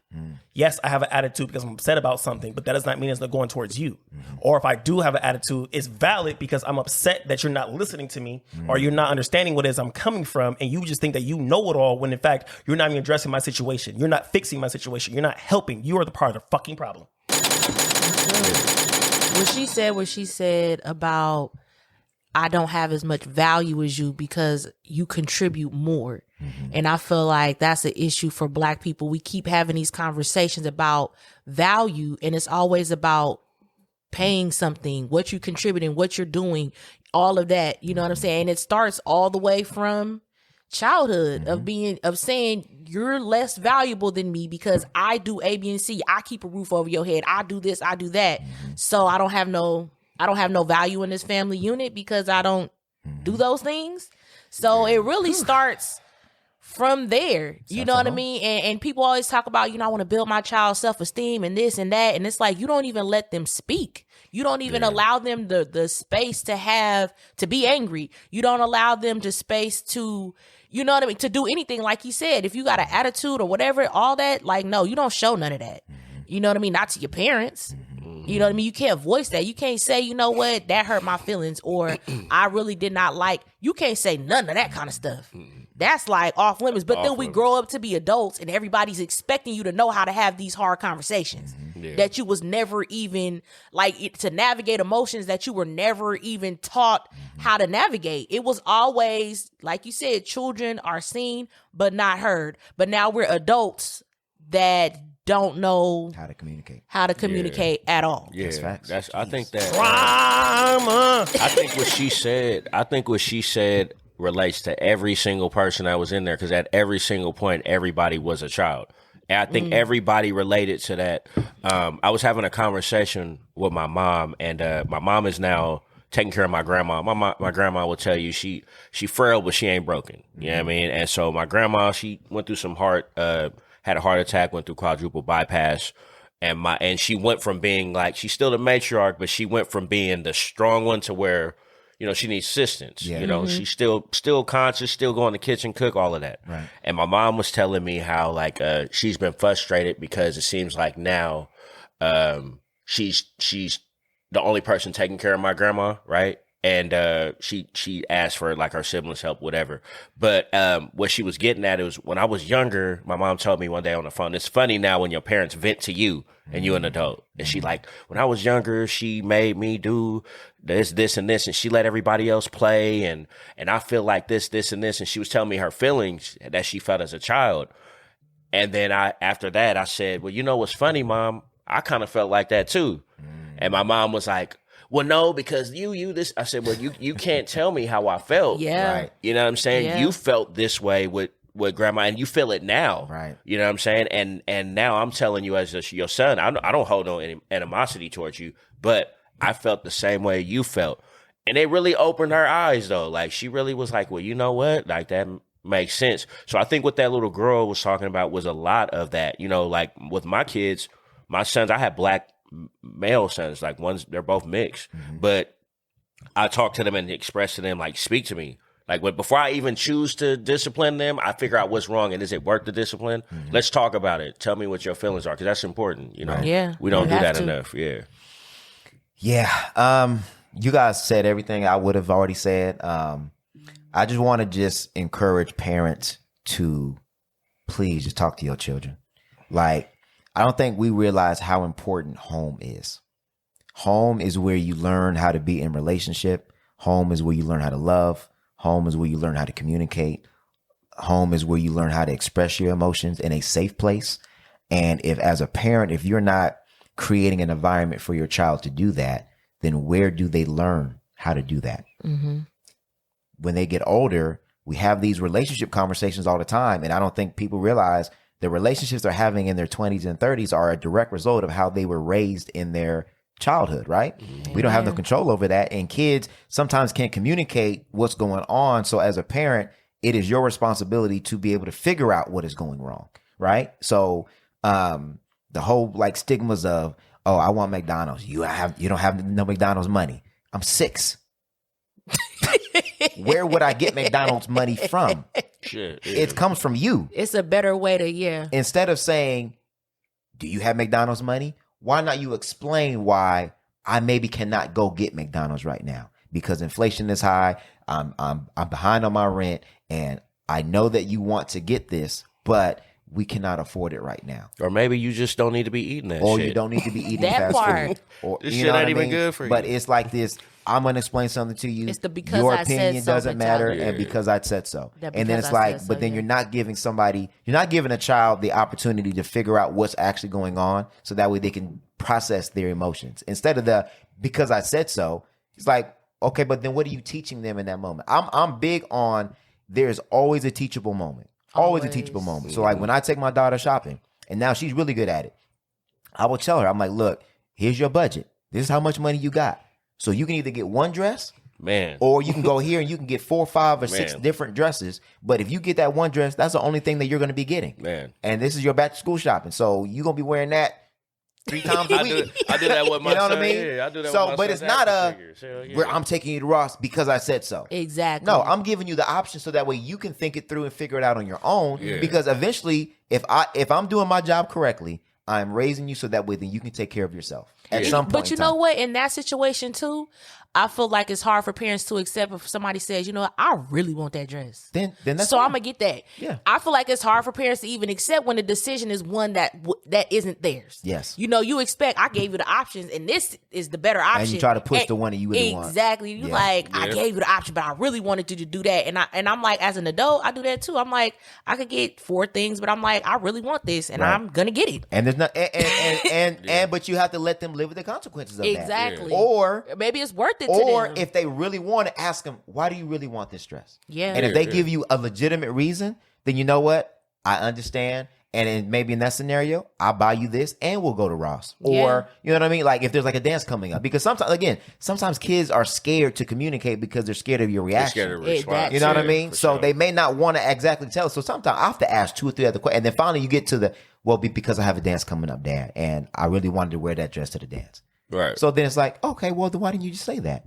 So I'll put this on hold, or I'll buy it now and we'll get the rest of your stuff. Or before your dance, I promise you that we'll come back and we'll get it.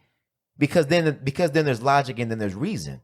But you can't reason with emotions. And sometimes the emotions don't make sense to you because you're not the child. I think too, like even with like small kids, like when people don't understand tantrums, I'm like, a tantrum, like they don't know how to, communicate. So the fact that a child would throw a tantrum over a lost toy, for us, it's like, it's just a lost toy. We're an adult. Yeah. For their brain, where it's at, like I think we lose that connection of like, for their brain, that makes sense. Hell yeah. You know what I mean? My daughter is like, yo, where's my binky at? I know that I'm 3, but where? You know what I mean? I don't want the pink one. I don't want the blue one. I want that one. Yeah. And it don't make sense, but it's like for where their developmental age is, I feel like it makes total sense to them. Right. So that's why I'm like, again, age appropriate. Right. Like I feel like we have to have age appropriate expectations, because sometimes the expectations be a little bit too high. Yeah. And then age appropriate discipline. Yes. Yeah. Like, come on. Yeah.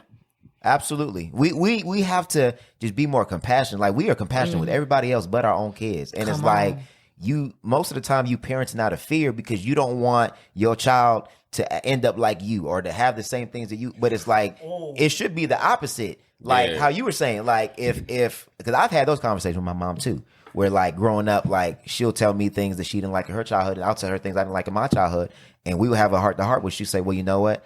At the time, I just didn't know any better. Or at the time, I was doing the best I could at the time. And I'll say, look, I don't hold that against you at all. I'm just letting you know that's what it made me feel like. Yeah, that's what exactly what I said. So for me as a parent, then I got to make sure with my children that what I didn't like from her parenting, I leave it. And what I did like, I bring it along with me. Yeah. But there's always going to be something that as a parent, your kids are not going to like.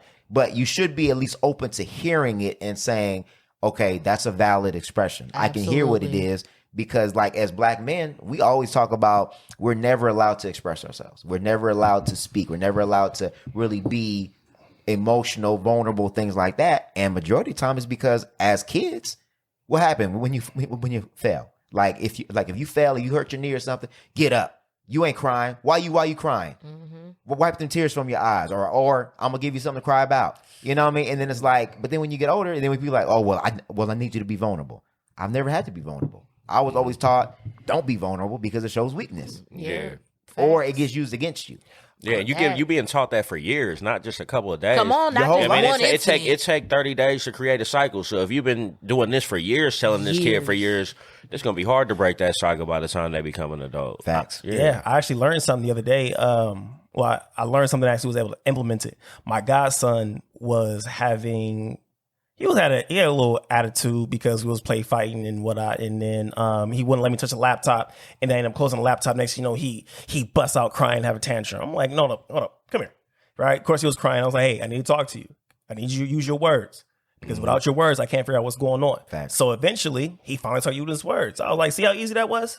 Now I understand what your issue is. Now I let you know why I did it. But you gotta understand, it's like, I'm not the bad guy. You saying I'm being mean, but I'm like, you've been doing all this mean shit to me, but I'm just doing what you're doing. So he's like, all right. I'm like, yeah, just talk. Because they feel like you could come down to their level when you talk to them like that. You know, I think that's why, like, even teachers, you know what I mean? A lot of teachers do a good job with their students because they're able to come down to that level of understanding with them. So as a parent, I do that with my son too, because, you know, my kids are in split households, right? So I don't know what his mom's teaching him over here. So when he comes back, sometimes when I speak to him, I watch my responses because she may react a certain way to him. But he needs to know when he's with me, he can speak on these things. Because if I shut him out and his mom shut him out, then where do you go talk to? Where do you go talk to? Then you start venting in other ways and doing other shit that you ain't got no business doing. Amen. You know what I mean? Yep, So, that's real. I definitely feel that. Yeah, I know you said it earlier, but I think the point you made was like spot on. Like, we got to stop equating value with money. Or equating value with what you can provide, what you contribute, or what you contribute. If you don't contribute, you ain't valuable. Because like we want our kids to grow up having good self-esteem, but every step away, you tell them that you are not valuable because you don't contribute to the household. And then a lot of times, like they say, like a lot of times parents is their kids' first bully in a lot of ways, and I think a lot of times the way Black people do things is out of fear. You know what I mean? Like, I think we think we could scare our kids into doing and being who we want them to be. Out of survival. And you know, it's for a reason, but at the same time, I'm like, we got to get out of that survival mode. Like, for example, like my mom, she wanted, of course, your parents want you to graduate. And, you know, I went through that phase of where I just really didn't care. Like, I'm all about kicking it or whatever. And it's like, you ain't going to graduate. If you don't do this, you're going to end up working at McDonald's. You're literally speaking fear into me to get me to do what you want me to do. But in turn, like, I feel like that was the way that my mom would use to get points across to me, is she'll tell me the worst case scenario of what would happen if I didn't do what I was supposed to do. And that's how I think to this day. And I'm trying to unlearn that. You know what I mean? I'm always thinking of the worst case. And my husband was like, why do you assume the worst is going to happen? I'm like, that's really how I was taught to think. That's how I motivate myself, of thinking about the worst case scenario. And I'm like, that's not healthy. Ooh, that's a point, man. Because we wonder, like, where does anxiety come from? Half the time it comes from our parents. It's taught, like, you taught to fear, and it's not intentional, right? But they feel like that's how we can correct the behavior. Like, and I've had that conversation with multiple people. Where they'll ask, like, why do I parent like my daughter a certain way? And I'm like, because I don't want to. Somebody told me that your voice becomes your child's inner voice, and like the goal is I'm not trying to scare her into an action. I want her to develop her own convictions, so that way when I'm not around, I don't have to be hovering and watching her and checking her phone and doing it. Like, this is right, this is wrong. This is what we believe. This is what we not believe. So, and this is why we believe it. This is why I'm teaching you this. This is why I'm giving you these lessons. This is not just taking her to church. This is why we follow this particular way of believing. Not just, oh, you're going to just go to church. You're going to sit there. You're going to listen to the preacher. No. But let's talk about it. Because in a real life scenario, let's figure out what does that actually look like and why I'm telling you to do it and why it benefits you. And then when you're on your own, you got to figure that out on your own. I'll be here to catch you when you fall. Yeah. But your convictions have to be developed on your own. It has to be organic and natural. It has to be important for her, and she has to understand the value and why I'm telling it. Because if she doesn't, then she has to figure it out like it's figured out. And sometimes what people don't realize is sometimes you learn the value in some through mistakes. Yeah. Come on now. And it's okay to learn that, but you should also have somebody close to catch you. Like, it's just like when you were riding a bike. First couple times, you kind of walking with them, right? And then you see that they kind of got it, and then they may fall later. It's okay. I'm there to pick you back up, though. But I'm going to guide you first until I see that you can actually get off the tricycle. Then I'm going to guide you again until where you on the two-wheel. And then when I see you got it down, I'm going to have to let you go. And one day you're going to fall when I'm not even looking, to get right back up and keep it pushing. On your own. Keep it pushing. You know what I mean? That's fact. For sure. But yeah, for me, like that 0 to 100 mindset. And like you said, it hit hard with me what you said earlier, as far as like, this wasn't like a one-time thing. This is years and years and years. So it's like, at this point, I'm finna be 34. So if you've been thinking this way for 34 years. Like, that's why I had to start giving myself grace and empathy. Like, you doing, you know what I mean? Like, you're unlearning things. Something takes a long time. It's not, you don't just automatically get this epiphany like, oh, that's why I think like that, and then stop thinking like that tomorrow. And most people don't learn that until they, and I'm gonna just be honest, to me, it seems like when they are in a marriage or when they're in a relationship, like a long-term relationship, and somebody starts pointing it out to them. Didn't we talk about that last episode where you was like, I was like, you can't scenario your way through life. Some things, like you said, you already in it when you start to see different things. And it's like, me thinking like that really didn't affect nobody. Me thinking like that was like a norm. It was only you. When you're married now and you're thinking about having children, you're like, ooh, that's not the best way to do that. Like, it worked for me by myself. Yep. But it don't work for my family. Yeah. You know what I mean? So then you have to start working on certain things. And again, you got to have a partner that's in it with you, that understands that, you know what I mean? It's just so many different variables. It's a lot.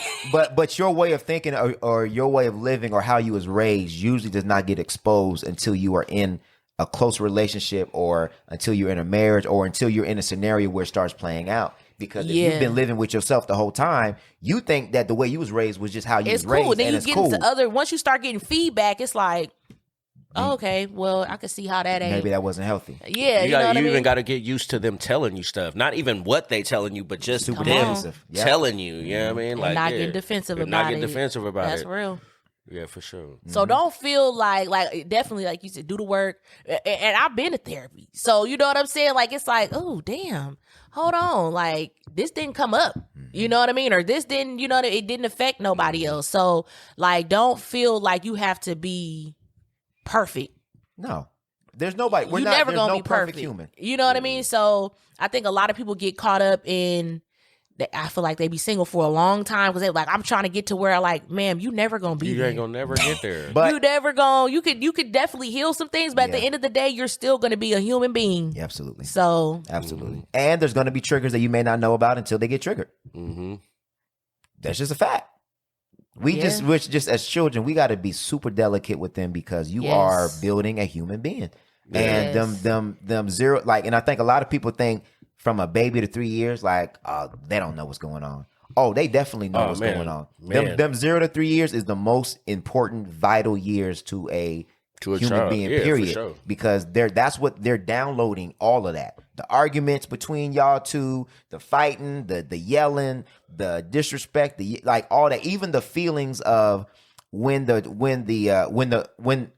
carried in the womb. Right. They feel all of that, all the anxiety, all the stress, all the depression, all the yelling, like, you know what I mean? All of that gets downloaded to them 0 to 3. Man, you want to know a way down. I'm sorry, you want to know a way to download this serious subject, but I'm open to it. Mm-hmm. So I found out when my oldest son, he's turning 11 in December. I found out when he was 7, he wasn't mine.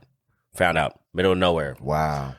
Destroyed me. I went through one of the worst depressions ever. Right. But it didn't change our relationship. It made it stronger. He even knows to this day. Nothing changed. But what's crazy is when you said downloading is, even though he's not biologically mine, you would swear he is because every like personality trait he has is me. You know what I mean? Because so you it's were just there from the beginning before he even came out the womb. You know what I'm saying? So like it's also important to me to talk to him too, because whoever his father is, he's not around.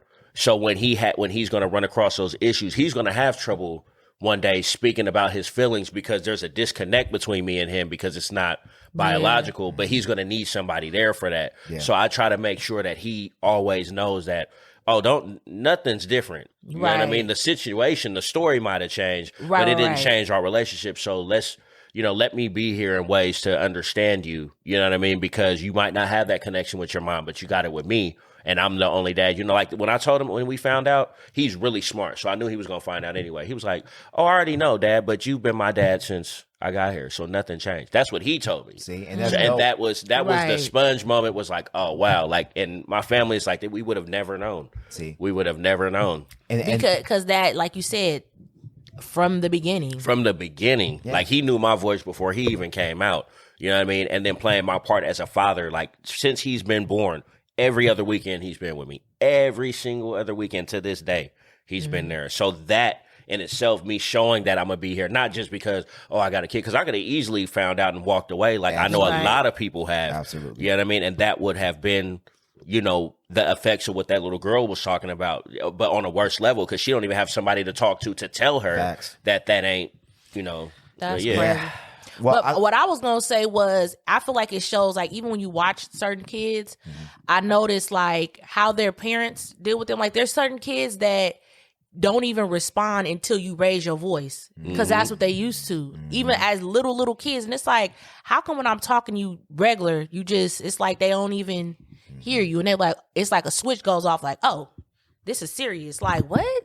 But I feel like, again, that's like you said from the beginning, if that's how you see communication, that's just all you know. Yeah. And that's all you respond to is that. And I think even like as adults, I've come across adults where it's like, why do I have to be angry for you to? Because that's how they were used to. You know what I mean? Yep. And we've seen that in relationship. Well, I can say as in general that we've been in relationship or seen relationships where people be like, they don't feel loved unless it's toxic. Or unless there's abuse, or unless there's verbal abuse. It's like, why don't you show that you care for me? And it's like, if me yelling at the top of my lungs is what you need for me to think that I care, it had to be learned somewhere. Yeah. And you learned it because you watched it in your home. You watched it growing up. And most of the people know that it's wrong and they accept it. So they, that's crazy. I mean, but even, like the girl was talking about, she's at, like, what did you say? You were kind of slacking off in school and your mom was saying you're going to work at McDonald's. There's some kids that are actually doing well that still don't get their parents' attention too. Yeah. You know what I mean? Like, I remember when I was fighting tooth and nail, like, Mom, I got an A minus. And sometimes she'd be like, well, it ain't an A plus. Facts. You know what I mean? So that kind of stuff knock you down too, because you might be fighting tooth and nail to get that A minus. You know what I mean? And, so... I mean, I think that she resonated the core with everybody though. That was in there. Oh, for sure. That you could tell by the audience reaction. It was like, it was people. Yeah. But like what you said, not even just because as a parent they convicted for doing it, but because they lived it, and then they realizing like, I'm doing the same thing. Yeah. And we just wanted to. We have to be super intentional about just. Not even just even if you don't have kids, you still need to be intentional because you do affect your community and who you're around. But definitely when you are parenting children, you have to be because they watching everything. Like my son right now. Anything you say, he will repeat it. And so I have to be intentional about what I'm speaking and how I'm speaking to him. And like me and her were talking, I was like every time we talk to him, it needs to be encouraging, needs to be uplifting. Even if he does the littlest thing, because you can tell when a kid will look at you, he'll do something, then he'll look at you, and just to see, was it good or was it bad? Are you happy or are you sad? So even if it's something I'm not happy with, it'll still be an upbeat. Oh man, I know you were just playing. That's okay, but this is why we don't do that, and not like, what are you doing? Blah, blah, blah, blah. Kids don't respond to that. Well, they do respond, but it's in a negative light. Yeah. I need you to be in an environment where you are able to experiment, try different things, because as a 2, 3, 4, they're just seeing what they can and cannot do. Yeah. And sometimes they're going to test the boundary. Sometimes they're just seeing, how does gravity work? If I throw something up, does it come down? And we get mad. Oh, you messing up my good couches. You don't know nothing about no couches. You don't know how much you pay for them couches. And we just get so mad. And it's like, he does not have the same understanding as you. And you want to project your understanding on them. It's not. You were supposed to instill that understanding. So that clip was just dope. I just wanted to make sure we talk about. I had some other clips that were toxic. Like, we ain't doing no toxic clips today, because we already talking about some other toxic stuff later. So, oh Lord. Oh man, parents, please, please, please do not be the cause of your children's trauma. Please I feel like that does kind of segue into mixed sibling. Oh, it full show do. I think that conversation does low key. But we gonna talk about R. Kelly first. We didn't do that. Did we talk about Omarion and them? No. Nah, it's fine. We skip that, right? We didn't talk about that. Omarion got whooped. Look, and we apologize. Photo B was right. Told you. Photo B was right. Yeah. Mario, I'm sorry. I apologize.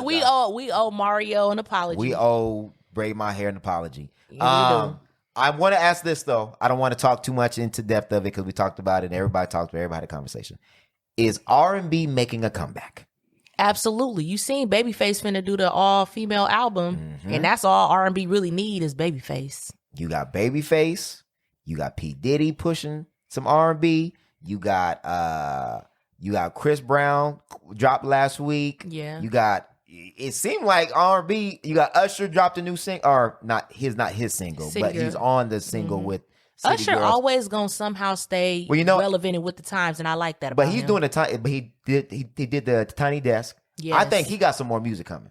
Oh, I think so too. Because he's doing another. He's more visible. His Vegas residency. Oh, it's coming back up again? Yeah, so he's doing that again. And Neo said something too when he gave the little reply. Neo said he's coming out with some new stuff too. Yeah, so I think R&B is definitely, and I think like R&B is making a comeback. Like not real that, R&B, not that. not that sad girl or not that damn Trap and B. Like I don't think it's Trap and B. It's gonna be real R&B. Trap and B is dope. I feel like Chris Brown is the king of Trap and B. Shout out to Bryson Tiller, man. Yeah, I was gonna say Bryson got that lot. Yeah, you right. Bryson got that I lot. don't know, nigga Blast. Blast is dope Blast too. is dope. Oh, and Blast came out with something new too. But Trap and B I is didn't get a cool. chance to listen to it, but I saw it on like the new music that came out. Trap and B is cool, but I'm old school R&B. No, I do feel you. want to It'd be see good to hear some old school R&B Some come back. balance. Some Some good balance. new music come back out. Man, Some balance. You know what I mean? some singing. Well, and Not just niggas rapping over a beat. Happy and sad. Oh, you talking about Before You Go? I think so. Is Oh, that yeah, not? yeah. That one's. Yeah, that one's dope. I mean, you kind of late. I Came feel out like in the- April, but yeah. No. The new It's not R&B, that they one. be- Then it's not that one. I'm gonna look it up. To me, like the new R&B, a lot of times they be low key just talking over a beat, low key. And to speak to that, Beyonce, I think she put a post on why she's coming out with her album and why she named it, and it was kind of to the effect of people being inside. Like, I want people to feel good. I want people to have fun. So I'm not too sure if we consider. Do we consider her R&B? Pop R&B /ish. I heard her album was gonna be a lot like Drake's though. You know, I would say that she transcends. I was about to say she up Yeah. there with Drake, where they just do Yeah, what they said her album's supposed to be a lot like that. more like the artists, house. Yeah. artistry. Well, you know what? I liked the new single. It was upbeat. It was cool. It was fun. It was summer, right? That's my song right now. I think with the Beyonce, with the Usher, with the Chris, with Drake dropping, I don't consider Drake R&B, but it's R&B ish, right? Mm-hmm. I feel like that R&B is making a comeback. Oh, and then Ella May's album, her album was dope. So yeah, It's coming back. it's coming back, and I think the verses kind of encourage people that really can sing. Yeah, to like to be come- like, all right, like y'all niggas is tripping. Like, let me get Okay, up here. wait, like, I I got a told you. question. Told you. Speaking of verses and R&B coming back, how do y'all feel about RSVP? Ray J, Bobby Sammy. Valentino, Sammy, and Pleasure P coming out with a I think group. they smart as hell. I think so too. I I'm think here because for they it. got the exposure, you got to take advantage of when you got exposure. They talking about starting a group called RSVP. I think that they gonna have to show some vocals if they gonna do that. Because I'm Just like, how period. y'all Like, get it's- on there singing that bad? We'll be It's like, just we I feel like start a lot of group. entertainment is I think it's hard for people who are trying to do who was solos to do a group because look what happened to TGT. Bruh. But it was dope when they dropped it though. That And then album how to long this did it day, last? But they could sing though. they could sing. But how long All did the of group them, last? 'cause- well, like yeah, it'd be I like see what you're saying. it's like a very temporary collaboration and shit. Well, so, But so I what if be it's here a for- one-time album? That's cool. I could take that. Yeah, I could. It just yeah. hopefully it's good. That because TGT will Tank carried them. For sure. Tank carried them. I cannot. Tyrese got vocals, but Tank carried Tank carried them. because Tank got the pen game and all of that. So Tank and the background vote, yeah. Yeah. I will say this: if Hitmaker is producing the album, I It's would gonna be be listening. dope. It's gonna be good. It's gonna be good. I will be listening. That'd be their best bet. they're not gonna be good live, but we already. Yeah, I don't think anybody's gonna be paying tickets. The to see them album live. should still be good. But you know what? I will say that well, he was using background voice, but P sounded good. I think Bobby sounded cool too. He sounded okay. Bobby just has like that a first song interesting he chose. voice. That first song he chose, I wouldn't was have chose horrible. that. Bobby Everybody got drugged. butt ready. When they first came out, but when they first came out, I was like, bruh, Ray J and Bobby getting dragged by them hot ass coats they got on. Why did Bobby not play "One Girl to Love"? I don't know. That's like every girl loves that song. I don't know. And that's the thing, like they said, with Verzuz, it's not just about coming out with your song. Like you have to pick the right songs at the right time, the placement. You have to have your shit together. Like One you gotta Girl to come Love. prepared. And I feel like niggas just I'm just come out here and do my songs. Like, no, you gotta be strategic with it. Yeah, like niggas. I don't want to hear no. Oh, this is the song that I first started off with that got it all started. No. Nigga, Nah, nigga, play the hits The hits only. that we all know. The popular ones that everybody likes. That like, because I threw think me Bobby off? played one. He said, "Oh, this is the one that got started," and it was like from 98 or something. I'm like, nigga, what? It wasn't slow down or none of that shit. I was like, why would you start out like that? Like Omarion started solid. Like when he came out, he did Touch and Entourage. Like that was a good start, and then he just went downhill from there. And like honestly, like my opinion was based on his catalog.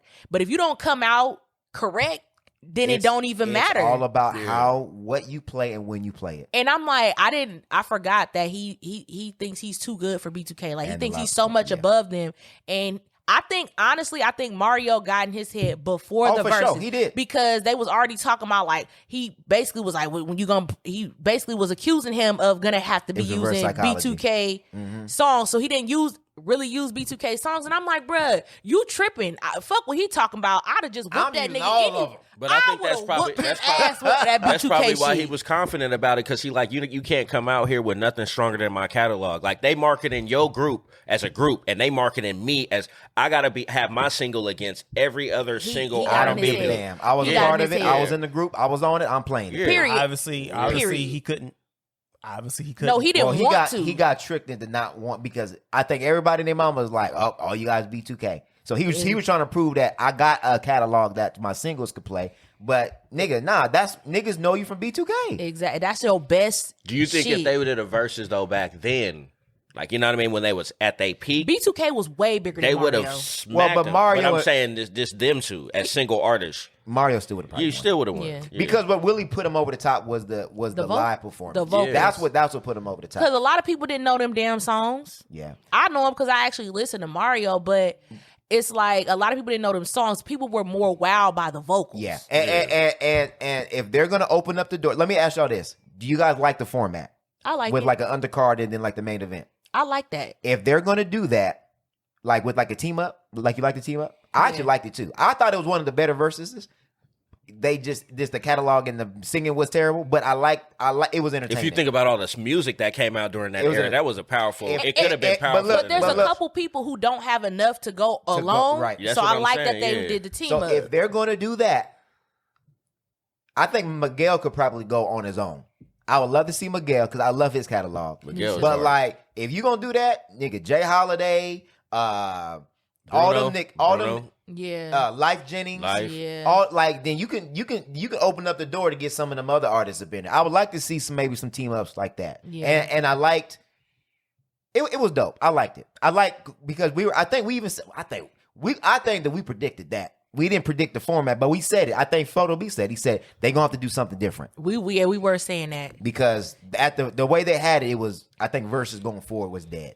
It was that revived it, and I'm really shocked because a lot of people was talking shit when it first came out. Like when they first announced it, people was like, "Oh, that ain't about to and it really, to me, revived it for me. Like made me be like, "Okay, who next?" Like, only thing I didn't understand Sammy because I don't think I only knew one of his songs. I knew one Sammy song, and that was it. And he was like, he hyped that damn song, and he didn't even look like Sammy when he came out, so I didn't know who he was. Because he's grown now. Well, Samuel. But he had changed his name at some point to like what was it? It was something. He had changed his name because he was trying to rebrand himself.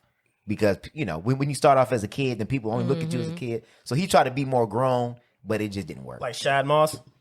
Shad. Hey, we can't front on shit. Hey, his verses, he has, I mean, yeah. He was. That was a funny one, too. I didn't watch the whole thing.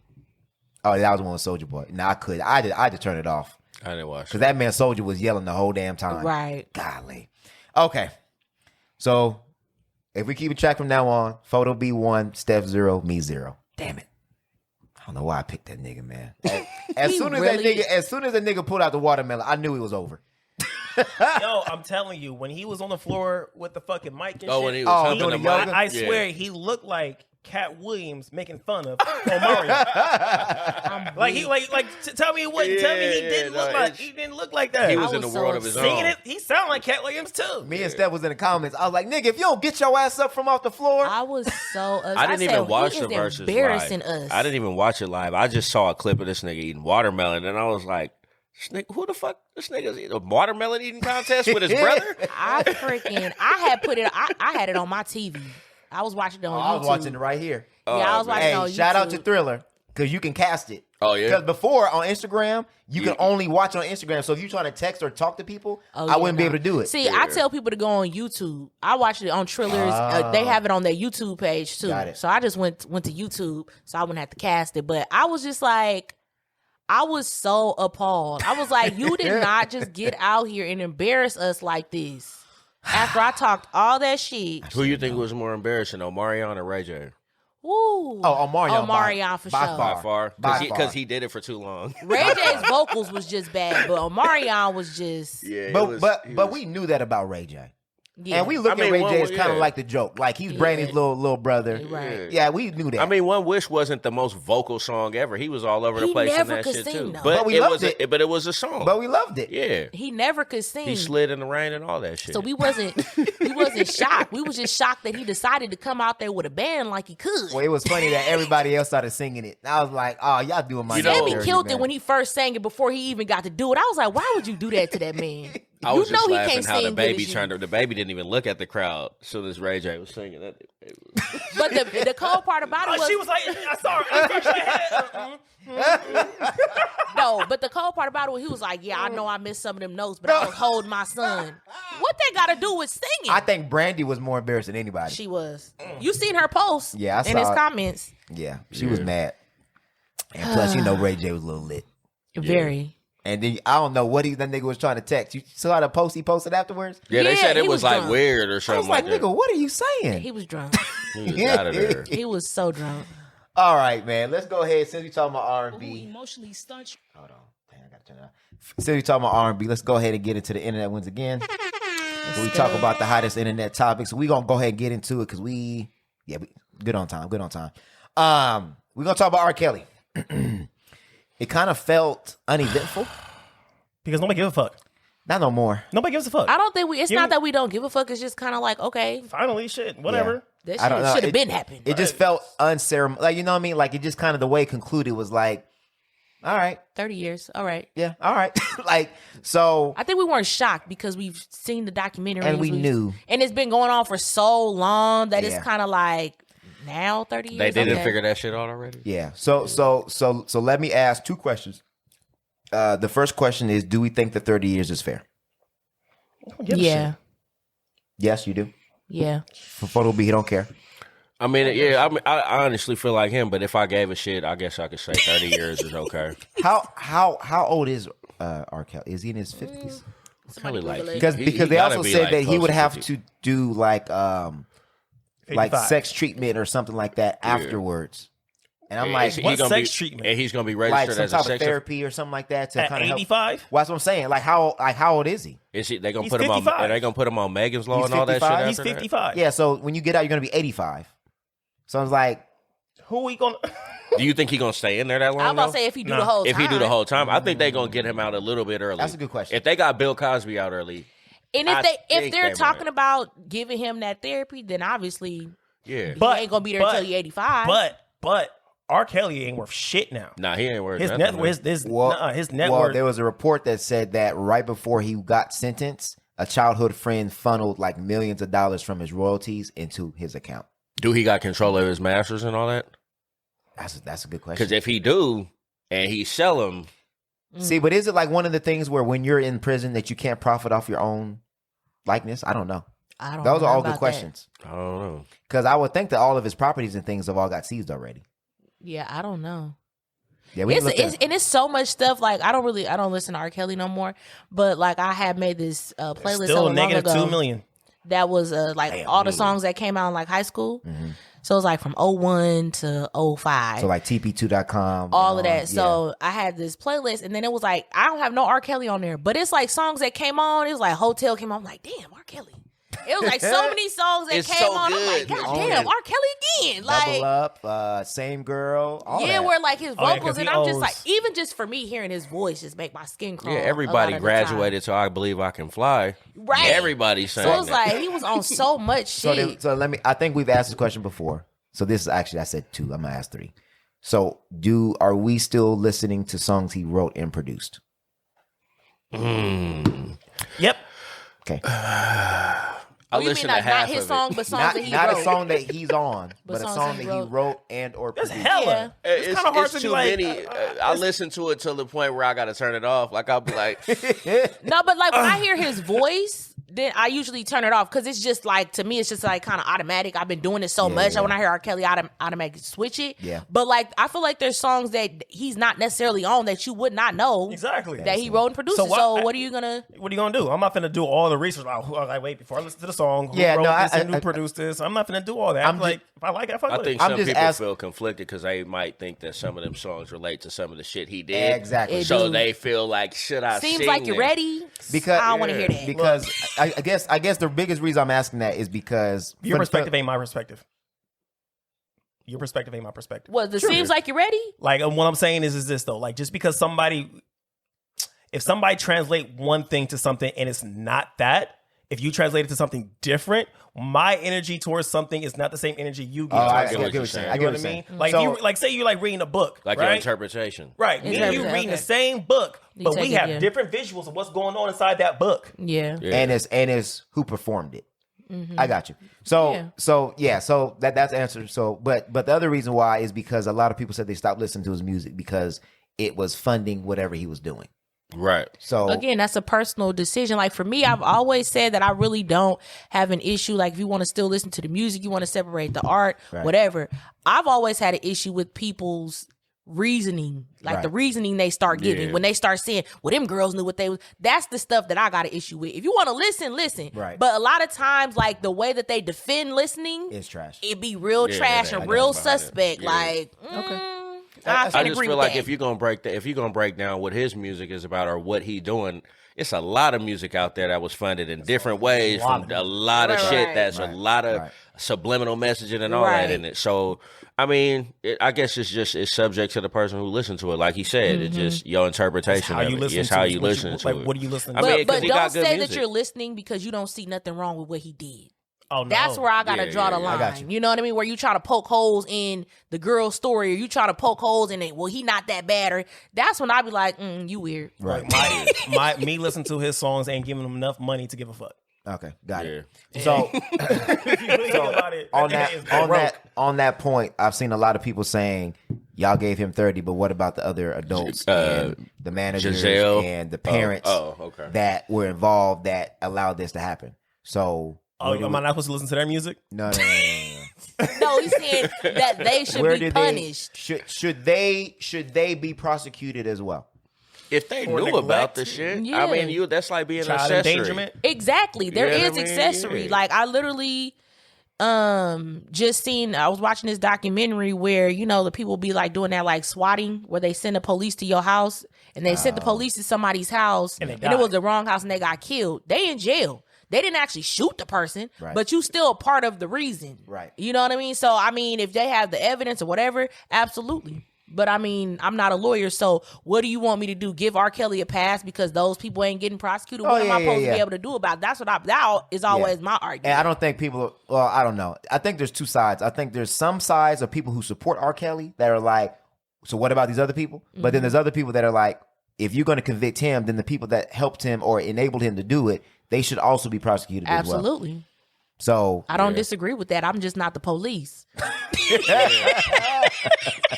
Like, I mean, I could only imagine though being his security and you got girls coming to his locker room. You ain't really age checking. All you know is Mr. Kelly says send them in, so you like, you know. But I mean- I think I'm saying I think a couple of them let them in, but they knew. Some of them knew, but I it's, think it's- y'all. I think it's- they, yeah, they well, knew. again, like even what D.L. Hughley said with Bill Cosby, like this has been known within the industry. People know what's going on. They know what's up. You know what I mean? Don't nobody say nothing though. Yeah. So Yeah, give don't him know. 30. You know what I mean? I definitely agree, but So we do think that he'll probably get out early. Is that what you guys probably not super early, but think? But earlier, he gonna than do. what should Yeah, get they gonna done. give him some time. He already there. He gonna do some They already booked him. He's gonna be- Well, and then a lot of people don't realize that he still has open cases. Yeah. that too. He has an open case in Illinois, and I mean, who knows how far this extends? Yeah, they should So keep it may adding the not. charges. So I'm not too sure if it's. I think usually if there are multiple charges, that you run them all at the same time. Like Like they don't keep consecutively, adding on to it. So sound like that 30 probably might be the maximum. I'm not I feel like what happened now is just he's not in the position to get away with it like he was before. When it like first and was when it going first on. happened, I think that was around like Chocolate Factory. And that was like the height. But that was a P video. That was like the peak. Yeah, that was the Boondocks, and everybody made videos and that was skits and stuff the about it. Dave height. Chappelle. Yeah. But I feel like he was still at the height of his career Oh, at for that sure. time. So that's why I just kind of was able to. I think that added to the allure, kind of. That's crazy. Yeah. Chocolate Factory, I don't even gonna lie, that was one of my favorite albums. And I'm like, at the time, I was in high school though, so but at the time, I'm like, I don't give a fuck, ain't me. Like, TP2 was my shit. TP2 was probably one of the hardest Oh my god. R&B CDs I heard. It's I Chocolate remember what it Factory for even me. looked like. Yeah, I mean that TP2 CD was had the fur yeah. and the glasses and feeling on your booty. Oh, feeling on your booty came on. I don't know, like, I've had this argument with people, which I don't have it no more because, I mean, R. Kelly's canceled, but it was Chocolate Factory over TP2 for me. What was Step in the Name of Love Oh, on? hey, what? That was on Chocolate Chocolate Factory? Factory. For you. Yeah. TP, you chocolate over TP2? Yeah. That had all the wedding songs, all the, like, that CD, that was the one. That's because you like lovey songs like that. Yeah. Nah, it was TP2 for sure. TP2 was a really hard CD. TP2 is what made me like R. Kelly even more. I wish. Fiesta, was feeling on your booty. Chocolate Factory for me. Nah, Still. I wasn't feeling Chocolate Factory like that. It was cool, but It was grown. It was grown and sexy. TP2 was grown too. But I can't Not in the listen, same I can't way. listen to it no more. Right. can't It's go all back and Hey, grown. listen look, to I it need now. somebody to cover. Hey, can somebody cover TP2? Tank, Somebody now do Chocolate somebody Factory. gonna be smart and just cover all his shit, Yeah. It'd be Do smart. that. Hopefully it ain't Trey Songz. Oh, nigga. cause he the word. He next up. Trey next. Trey He next. next up. Damn. He next in All line. these niggas taking all my R&B away, man. That's cold. Yeah, it's crazy. Shit. Well, let's leave it up to Ray J and them. Omarion put out an album, bro. Leave it up to RGB, whatever their name is. I need some music to make love to, man. Damn. All right. Mixed sibling gate. Mixed sibling. Oh Lord Jesus. I don't even know how this even started. It just was a viral video that everybody and their mom was talking about. It's So, crazy. I think I think you was the first person I seen post it, and I watched it, and I kind of like got to where he got to the door, and I was just kind of, I just turned it Yeah, off. I didn't watch the whole thing. And then either. it just kept I didn't building post and building. I thought I saw you posted it in the. I didn't watch the whole thing. So ain't Okay, no way I for me thought to you had post it. posted. Somebody posted it, and I got to where he got up to the door, and I just turned it off. But then it just kept maybe I building did, and just to- building. just to It was boost the all shit. these posts and think pieces, and I'm like, but let me go back and watch this fucking video because I'm like, what is guy? it was Everybody going up and in the nation. And then when I watched it, I was just kind of like, for me, it seemed staged when I first watched it all the way through. And then in my mind, I was like, well, even if it is staged, even still, like everybody's responses is what got me to be like, no, I I gotta didn't say post it. something. Because I felt the same way about, like I said, with the R. Kelly. It wasn't necessarily saying I'm a listed. It's the responses that I didn't really agree with to me, because I think it just depends on your morals and how you was raised. I think people cannot separate the baby mama, baby daddy drama from how you treat children. Facts. And that's just kind of where I was like, that I had to draw the line, because I'm like, I don't treat children like that. Facts. Regardless of what adult issues is going on, Yeah. I would never do that. Yeah, I mean, you remember seeing your cousins with like McDonald's and shit, or even when you would be at school and somebody parents bring them some McDonald's and shit. You be like, damn. Yeah, I feel but that way. I think I'm not gonna lie. The first question I had was, what meal did he buy though? Was it like nuggets or some shit? Like Because you could have got a 20-piece well, or I was just whatever really piece. worried about what he had in the bag for her to throw it. Like, you know what I mean? But then I also had to really sit back and be like, well, let me hear the whole story first. Yep. And then when I found out he was seeing her Mm-hmm. and bringing all the kids food, and then when they separated, He he stopped. just stopped doing that. Then I was like, yeah, that's And then you that's still childish. sleeping with her here and there. And was still hitting Yeah, it. that's And was still hitting now it. I that's feel her. childish. And I Yeah. was like, at knowing women, I don't have any kids, but I know women with kids, a bitch will jump out the fucking window if she feel like you treating her kids funny style. Yeah, hell like people yeah. do not play about treating it. Like you could treat me however you want, but don't act funny towards my kids. And I think a lot of time I've even seen that with adults that act funny towards kids because they feel a way about the parent. And I'm like, that's out of pocket. to me. So Like you have an issue with the mom, agree, and I can yeah. see how you treating her child I agree with that. when she not here. Yeah. And I don't like that. So the funny thing is that majority of what I hear is you shouldn't have done that. You could have at least pick the kid up and y'all could have ate in the car or this and this and that. You could have took him out. So y'all give a fuck about not feeding the kids or the kids being left out? I honestly, as somebody that grew up separated from my siblings, I think all kids should be treated the same. I'm sorry. Is it about being fed or left out? It's about being fair to the kids. Is it about being fed or left out? I just said being fair to the kids. No, he That's said what- fed. Fed, like eating. Like fed. eating. or Is it about the other kids not eating or the kids being left out of McDonald's? I think it's both. Because It's not about the McDonald's. It's about the fact that I would not have children and only feed one. If my godson called me and said, I'm hungry, and I know that you have 4 other siblings, I'm not going to just bring you food. I'm not going to do that. Personally, that's me personally. I don't do children like that. So about people who are talking about, because I know people that'll have kids with them and will get their kids some food and then be like, your mama didn't send you with no money. Hey, can I finish my food? That? Can I finish my food? I'm not done with my plate. I'm not done with this. What I'm trying to say. Go ahead. So when it comes to the people who have issues about like, oh, you should have had that you should have, took them to the car or, fed them on your own and shit. How do you feel about that? I don't agree with that either. I just said if you're going to feed one child and you know there's other children there, you should bring enough for all of them. All right. Period. Where's the other dads at? I don't know. But what does that have to do with my morals and what I'm saying should be done when you're dealing with children? I'm just saying we should. Like I said, you're bringing adult issues. That you're bringing adult issues. Like, I'm not gonna treat it. Where your dad at? You gonna say that to the child? No, the fuck. I'm gonna say that to the mom. I think. Hold on. I think there's 2 conversations going on. So because you're talking about your personal morals. Exactly, the morals. How I treat children. So that's why I said the way people were talking about the children or talking about how you should move with the children. I'm like, I get that part of it. I get where the other dad's at. Why you got multiple baby daddies? I get all that. Right. But why would you treat children like that? Right. So I guess here's the question, because you're talking about what you personally would do.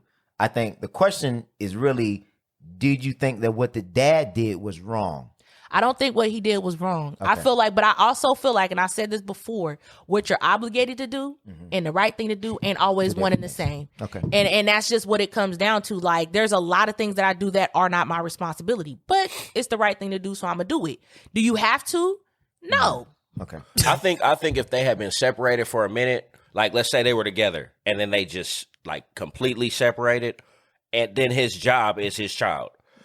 But if he's still creeping back in the house and all that other extra shit, and then they got into it, yeah, bro, you should bring the other kids food. That's just how it may not be your responsibility, but you choosing to mess with this woman who got kids, so that's under the umbrella of that. You know what I mean? That's kind of like if I have a kid and me and this lady over here, I have my own son, right, with this lady, and she got 3 other kids. Like, we got one kid, she got her other kids or whatever. I just feel like even just treating that kid better than the other kids because he's biologically mine is kind of wrong. Showing favoritism amongst them or whatever. So, I mean, but then again, I just think about it like, okay, well, what did he bring? Let's split this shit up in 4 and then give everybody some of that. Because kids ain't going to eat all that McDonald's fucking anyway. I got kids. It's McDonald's shit in my car right now. I open my glove compartment. Oh, man. I open my glove compartment. It was 5 nuggets in there. I think even though so let's put it out there, because we all know that it was a skit, right? Yeah. Old Right, girl it got was a a page skit. that's set up for skits. It says skits between boyfriend and girlfriend and all this other shit. So it was a skit. But for intended purposes, I think the reason why people had a problem with the video was just her reaction. Exactly. She Yeah. went about it. Even if it was yeah. real, that's trash. It was the entitlement. Yeah. It was the I'm gonna expose his ass. It was the knocking the McDonald's out of his hand. It was all of that. And I think, again, like we said before, with children or with the way that we treat women that have children, I think is because we all perceive women to act like her. Where it's whether you had them or not, these are my children. If you dealing with me, then you will have to deal with them. And it's like, not every man is going to be entitled to do that. Not every man has the morals to do that. Not every man will do that because, based whether it's Kevin Samuels or based on whatever, manosphere stuff that you want to think about, majority of the time men are thinking that I'm having to take care of another man's responsibilities and I'm getting taken advantage of. Because you can at any time say this relationship is over, and then I was invested in those kids, I bought food, I did this, I did that, and we don't know how many other people you getting money from. You know what I mean? Like, we think that we're getting done dirty. Why are you doing it? And I think that's what it needs to come down to. It like, are you doing it to be able to mess with her? Yo, that's what I was just doing thinking it because too. it's Like, genuine? is you and taking if advantage I of had that too? kids, Yeah. and then we wasn't together no more for no reason, I wouldn't even trust dating nobody else, because at the end of the day, them relationships a lot of times they don't be genuine. Mm-hmm. You know what I mean? It's just, well, I fuck with your kid because they here and I want to mess with you. And, you know, you see it when people break up, all of a sudden it's them your kids. Them ain't my kids when we was together. These was our kids and we was building a family and all of this. And now that we're not together, I mean, was it genuine ever? Probably not. But it goes both ways, because then I think there's women that do that will say, well, if you're going to mess with me, then you need to mess with my kid. Like, you need to take care of my kids too. And it's like, are you leaving room for it to be genuine, or are you already laying forth the foundation of you don't get me unless you do for them? That doesn't leave room for it to be genuine. To me, that's like a stipulation. Yeah, that's your only. I mean, Except what other unless you stipulation say, would there be? I got my kids, we're dating. If we get to the point where we're okay or we have a foundation, then eventually, if we're become family, then you will be taken care of, but not right off the bat. Like, you saw those quotes from the post where, oh, if we go on a date, then you got to buy food from my kids too. That. I'm like, what? Nah, hell nah. On the first date? See, that's what I'm saying. If you want to deal with me, then you got to take care of them too. Well, I mean, I was at our first episode when I said I didn't date people with kids, and I got hung on the cross. But this is why I didn't. I'm just being all the way 100. It's a whole nother variable, and it's a whole nother layer and a whole nother responsibility that I didn't want. And I feel like it's not wrong to feel that way or say that, because I feel like if more people did, you would stop wasting people's time. Yeah, Yeah. for sure. I don't think anybody said you were wrong. I just think that if I can remember back to the conversation, we were just saying that we were talking about You said it was bad advice.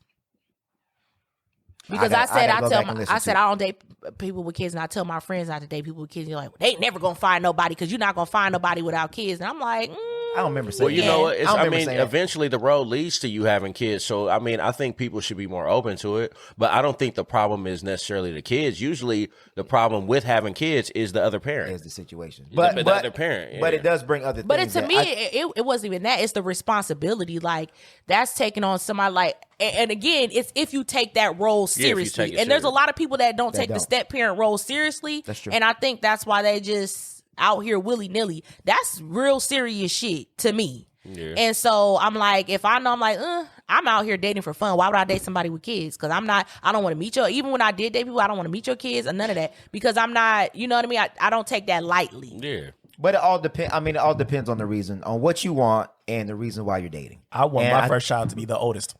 Damn. Right. And there's nothing wrong with that. And I think what we were just saying is that there's differences between standards and a preference. And to say that I'm not going to date anybody with kids, that That's sounds like a preference. It's a preference. So if you meet a dope individual that may have kids, what we were just saying is if that's the advice, then if you do meet like the perfect values, everything else, but they have kids, are you going to then say, and it all depends on the individual. Are you going to say, I can't pursue nothing with you because you have a kid? And that's up to them. But then you can't also then say there ain't no good men out here. Well, there ain't no good men out here because No, there's no good men that meet your criteria. Right. And that's what I'm saying. That's But the that's difference. specific though. That's clear. That's the clear difference. and concise. But yeah. women would just say, "There's ain't no good men out here." Yeah. No, ain't no good men that meet your criteria. And No, if you you are just ain't not, shit. and if you're not willing to move, or if you're not willing to be more adventurous, or be out the house and meet other people, and be willing to open up yourself, then yeah, I guess you're going to be stuck with I only want a 6-foot dude that ain't got no kids that makes six figures, and then okay, well now you're dwindling down your field.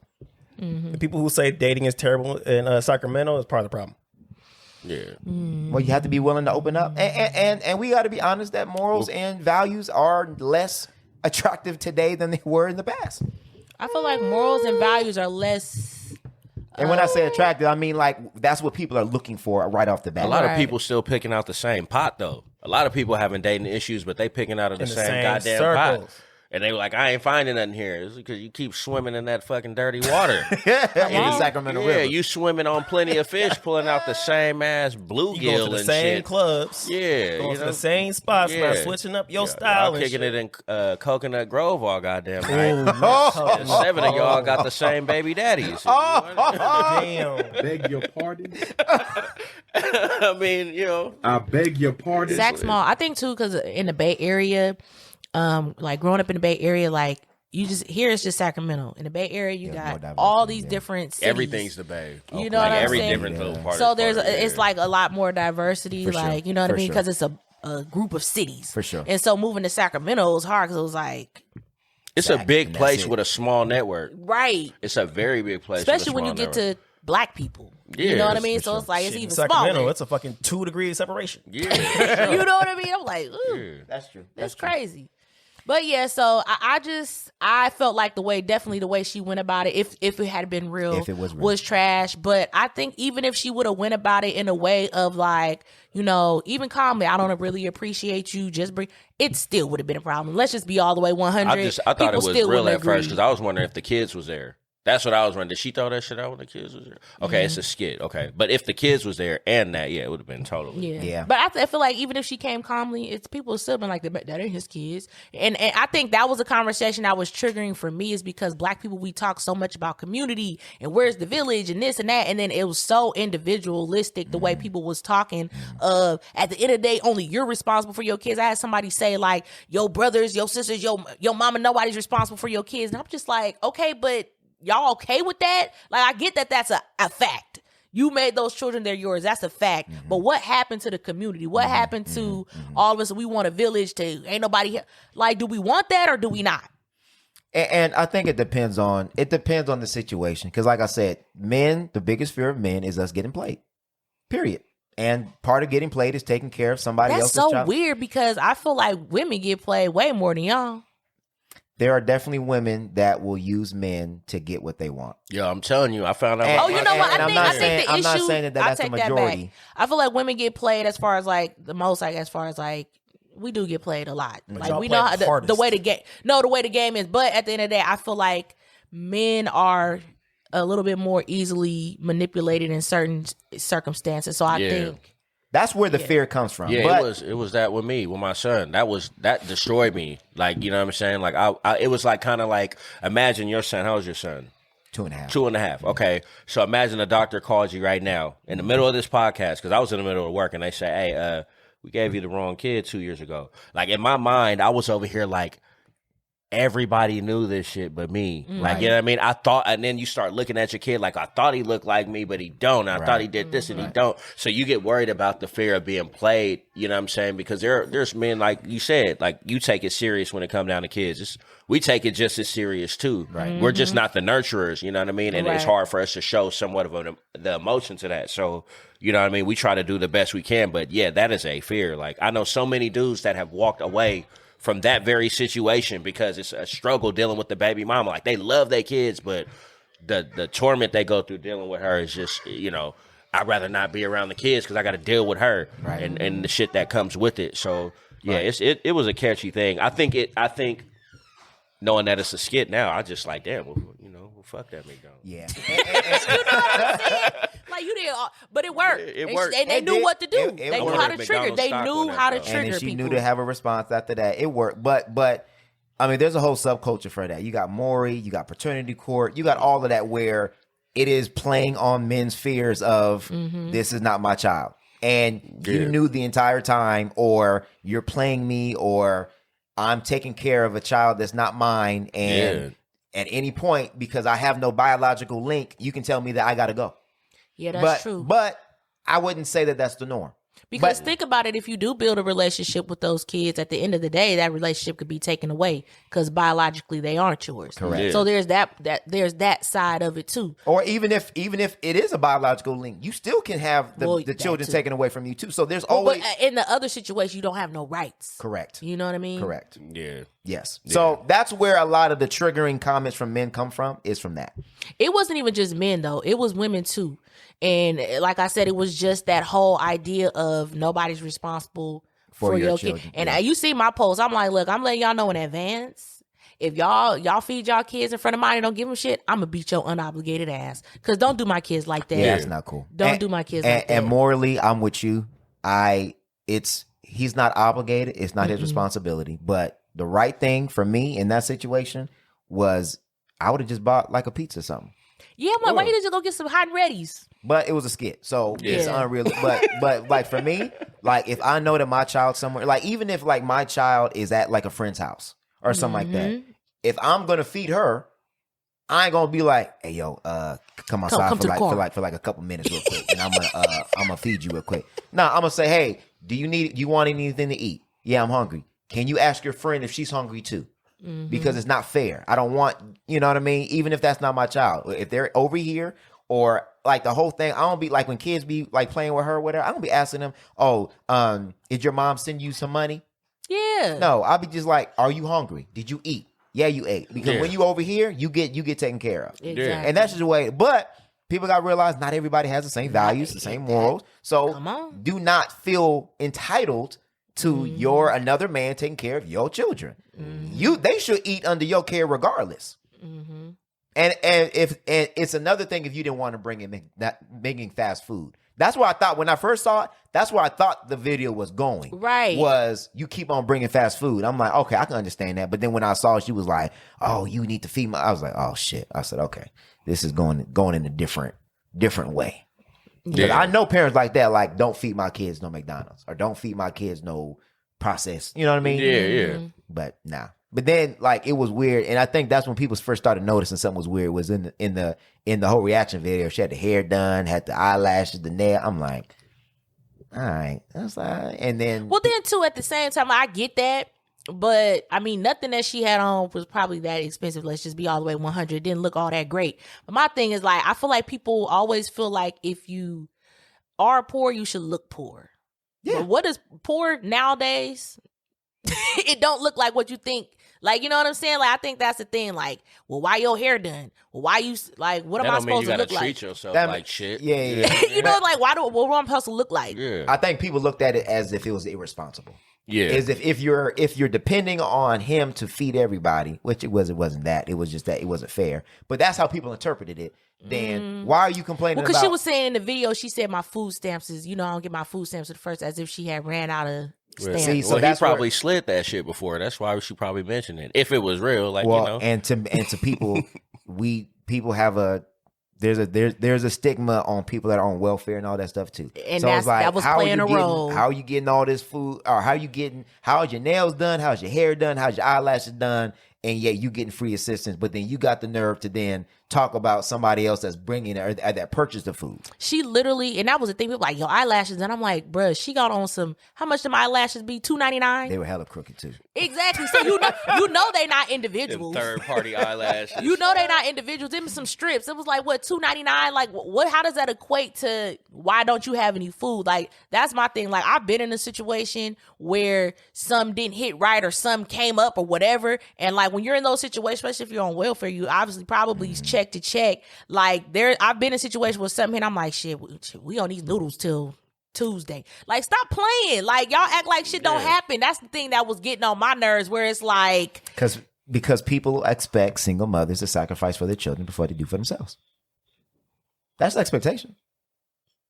If you're struggling, I need to see your struggle. you need to look like, no, that's true. You need to look like you struggling. But I'm like, stop playing. Like, y'all niggas I know a lot of people that got nice cars and this and that and whatever. Like, and yeah, you affording and you paying your car note, you doing all that, but you act like you never hit no tight spot. Well, and people Come need on, to, and even people, though you got shit, you hit a tight spot before. and people need to stop. It ain't just black people that do that. I work in Granite Bay, and there's people that live in $2 million houses that come down and ask for arrangements on their bills. and they'll pull up with the 911 Porsche, the whole shit. Come on. And I'm like, I want to be like, why do you need extra time to pay your bill? Because you got an $1 million car that just pulled up into the parking lot now. So look, because the credit was good enough for me to get my shit the way I got it, but I ain't got it right the way I think I got it. Like how people be like, oh, you on da-da-da, but you got an iPhone. Like, I didn't have to pay for that. You know what I'm saying? Like, why are you like, you act like these people can't have shit. yeah. First off, you need phones. First off, they honestly they tell homeless people do not get rid of your phone. Phone is an essential. It is essential. Stop playing with these people. That's my thing. Like, stop acting like. The two things that you need is for if you're homeless, they say phone and gym membership. Oh, gym. Oh, yeah, for because shower. Then you can shower and shit. Yeah. At least that. Yeah. Like, stop playing with these people. That was kind of my, like, that conversation too kind of was like, I mean, I know people be irresponsible with their money. I get that part of it. But stop trying to act like people supposed to look destitute. No. And it's not necessarily correlated. Can we start normalizing black to be luxury? Amen. Every time. It's funny to me that whenever you go to like a luxurious event, you always wear what? I wear black. Black, right? I wear black, right? Yeah. Tuxedo, black tie, black shoes, black dress. It's called a black tie event. But then might throw in a little bit of red. But then when we do something that we deem that is maybe spending a little bit money, oh nigga, you over there doing too much. I can't enjoy my money. Well, that's why I like that new movement of black women in luxury. Like I'm loving that movement because I think a lot of times, like you said, people are ashamed for enjoying their life. Exactly. You know what I'm saying? And even still, like I said, when we was having a conversation of buying that one dress or being able to get four, like if you buy that one, you're shamed for doing that. You know what I'm saying? For treating yourself to that one thing. Yeah. You know what I mean? Versus like, you should have did this or you should have, it's like, okay, well, shit, I wanted that, period. And that's enough reason. Yeah, niggas be giving you a whole paragraph. Oh, you should have taken that money and started an LLC, then did an escort. And then you could have then taken taxes out and then you could have bought a Range Rover and then wrote it off on your taxes. You know a lot of shit. For come on now. Remember when Empire used to come on? Y'all watching Empire, but you could be building the Empire. Nigga, in 30 minutes. The episode only 30 minutes. I hate niggas, man. You had the whole season. I hate niggas, man. Had all them 30 minutes. What was worse was doing the damn election. Oh, you over there watching Power. You over there watching this. And y'all niggas ain't even going out to vote. I'm like, nigga, I can't do two things at once. Oh, no, I'm sorry. It was the Jada Pinkett shit. You can't enjoy nothing. Y'all on here talking about Jada Pinkett all day, but y'all can't talk about the election. Nigga. Just because I'm posting about Jada Pinkett doesn't mean that I'm not conscious to what's going on in the world today. Like, niggas really think that whatever I do in real life shows up on social Facebook. Media. Yeah. They think you that invested. Like, just because there's hella shit I do in real life that I never post. Yeah. Never post about it. But niggas be oh, nigga, I ain't seen you post in a minute, nigga. Everything like okay? You did? Everything okay? No, for real. Post. I ain't seen you post your wife in a minute. You guys still married? Yeah, that's so weird to me. People will literally think your relationship over if you ain't posting it. Yep. That is weird. Hey, like they must be going through it. Because they implemented that shit in their life. They feel like social media has to be a requirement. Only if the pictures get deleted. Look, I'm gonna tell you like this. I was out of the club. I was leaving the club and I seen this girl. I had to approach. I had to say what's up. Right? She said she had a boyfriend. I ain't seen not a single post of that nigga. But I'm like, is she?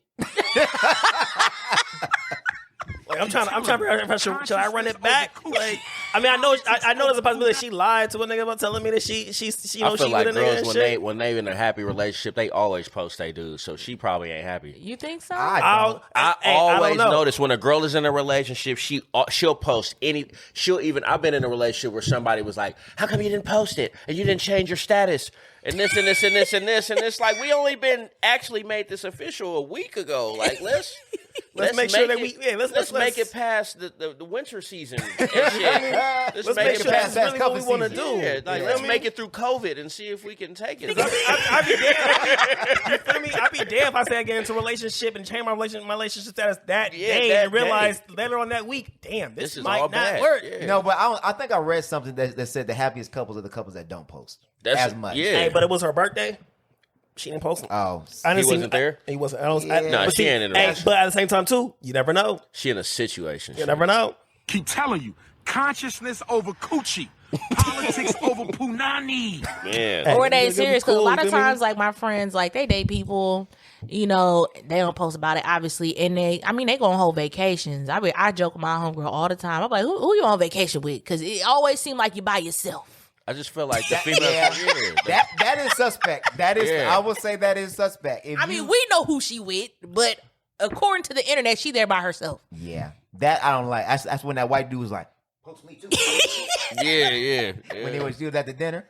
I be seeing that shit all the time. That's you crazy. posting dinner, you be cropping the picture perfectly so that you across the table. They you even don't cut see off other the person. reflections. And Okay, shit. but think about it like this. Y'all saw that post where the girl said that her friend, like, she did a soft No. launch. Soft release, a soft launch? She did a soft launch of her man, soft and launch. her inbox went a crazy. soft launch. Yes. Soft Like launch. a release Because it date. was just like an arm. It was, It an was like, arm you in the know, just a picture or little something. thing, like just a little something, and hella women came to her like, just coming to you as a woman. So it's like, and a lot of people's like, that's why I post my man. I was like, wouldn't you want to know Yeah. that he messing with all these other women? You might as well post the nigga. But some women don't want to be embarrassed. Look, That's the part. We don't want to be embarrassed publicly. Men like don't if wanna you be embarrassed cheat, too. think about it. If you cheat, I'm gonna just keep it 100. If you cheat and she find out, but it wasn't like a public cheat, you probably could get past that. Oh, for sure. oh, but if it's 100%. public, Oh, for sure. It's over. Somebody seen you. then now she Nah. embarrassed. But see, the thing is, though, you know, if a nigga cheating and shit, he ain't gonna be posting about it. She is. You out here embarrassing me, bitch. You did that. No, but I'm saying like, a real woman. If she find out that you cheated, but it wasn't like publicly known, y'all could get past that probably. It depends on a woman. You have but a better chance. You have a better chance. Yeah, But if for it was sure. like publicly, like a woman just busted out and posted online that you was in her inbox or something, it's probably not gonna work. Never gonna get it. Never gonna get it. Well, we don't want to be I would embarrassed. agree with that. It go like you said. It goes both ways. For sure. For sure. Well, except for with men. I mean, I know y'all don't want to be We're embarrassed. more sensitive. But I feel like even if it is in private, I feel like y'all not gonna stay. Because our pride is hurt. Yeah, y'all not built like. Now, I can't say that. I do know there are men that I do know that have gotten over infidelity, but it just depends.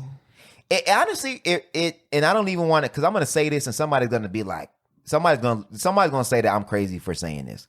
It really, honestly depends on your own security, because a lot of times the cheating has nothing to do with you at all. Yeah. I would say maybe 8 times out of 10 has nothing to do with you.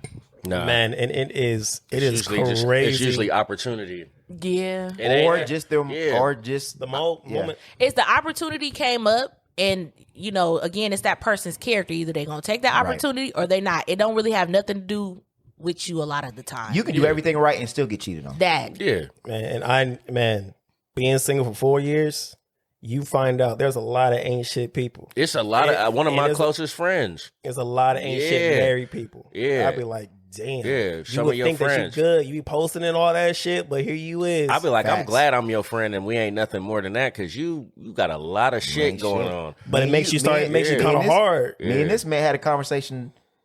Yeah.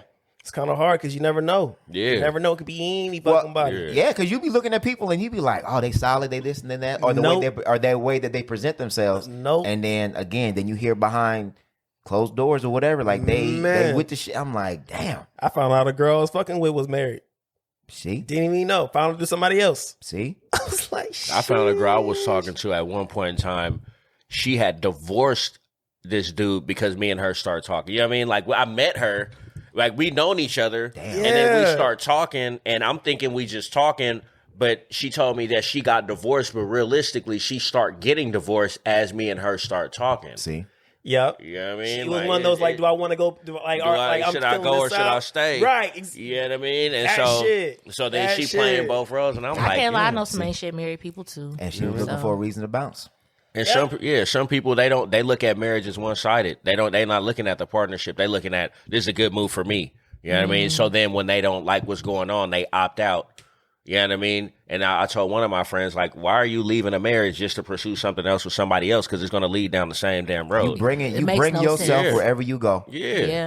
And I be telling people that too, man. Like you gotta. That's why I say, man, you gotta really dig in and really figure out what people believe and what their values are. Because if you get with somebody that looks at marriage as a contract, then as soon as you don't As soon as they Fulfill feel your like own- that, yeah. that your end of the bargain is not being fulfilled, They they want to out. opt out. Yeah, Because a they out. contract you can end at Yeah. any time you want. Right. But if you're looking at marriage as a covenant, that's different. Yeah. Covenant, you can't end no covenant. But it's marriage is either three things. You either look at marriage as covenant, contract, or as casually. Mm-hmm. If it's casual, you can casually walk in, casually walk out. Contract, you can cut a contract. Covenant, you feel like that's for life. We made a promise before God, and we gonna work this shit out. So you feel like no matter what, like even if it ain't working, you still got to stick to that covenant? No, I because- mean, if you've not just it ain't working, but you've exhausted options, y'all went to therapy, y'all done, and it still ain't working, do you feel like people should be better off separated in some instances? It depends. If you both subscribe to a certain way of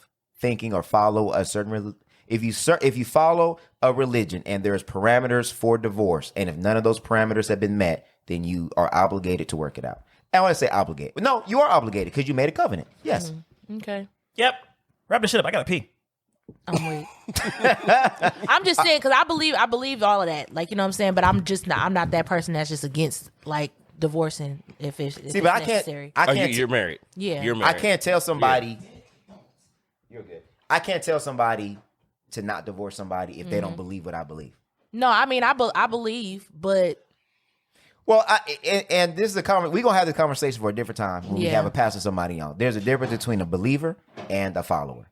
Yeah. You can believe that there's a God, but a follower believes in God and then follows what God told them to do. So if the parameter says you cannot divorce somebody unless they've abandoned you or unless they have committed infidelity or adultery, then that's your parameter. And even in that, God hates divorce. So even if somebody does commit adultery, the ultimate goal is for you to work it out. If you cannot work it out, then you have the blessing to get divorced. And then people are like, oh, so what if they're abusive? To me, that's abandonment. They are physically harming you, and they are not following what the book says. The book says that you're supposed to love your wife, you're supposed to protect her, all that other stuff. So if they are physically putting their hands on you, Yeah, they to breaking me, the covenant. That is breaking the covenant. You so know what I think I believe the same way. I just verbalize it differently. Yeah, and that's But fine. I get what you're saying. Yeah, 'cause I would never tell somebody to stay in a marriage. And that's the they're thing. getting beat. I will never tell somebody like you have to stay because they're like, not to your detriment to me. No. Personally, No, I would never tell somebody that's getting abused that you got to stay. No. And now if there's an avenue to work it out, if they're going to counsel or whatever, possibly. But if your life is in danger, hell no. Yeah. No. Mm-mm. But all right, yeah, we're going to wrap this up. it was fun. It was fun. Yeah, thank for you. sure. Sean, thank you, man. Another round of applause, man. This was dope. Dope conversation. I always say this, but man, some people are like, oh, wow, this is one of the better episodes we had. I think I say that every episode. It's cool. I know I be nervous because it be all guys. So I be like, let's see, we got another guy. Let's see how this finna roll out.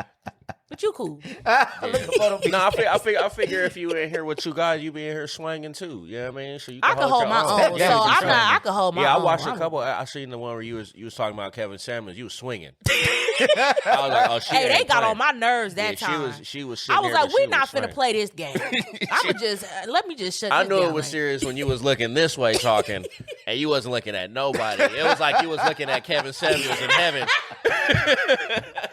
She was like, I was like, oh, okay, yeah, this. That was ready to swing on that She was ready, episode. yeah. We was in the I group chat. wasn't gonna say shit at first because y'all was saying shit I ain't like. I was like, let me just shut up and then I just got to where I was like, nah, hell no, I can't go out like that because the women watching this episode gonna be like, you just gonna sit there and ain't gonna say shit. I had to say something. That's why we wait for the All Fellas pod, the All Fellas Fellas pod pod. to go in and But talk the about. all Yeah, pedals. yeah. Because every time I watch the All Fellas, I just be.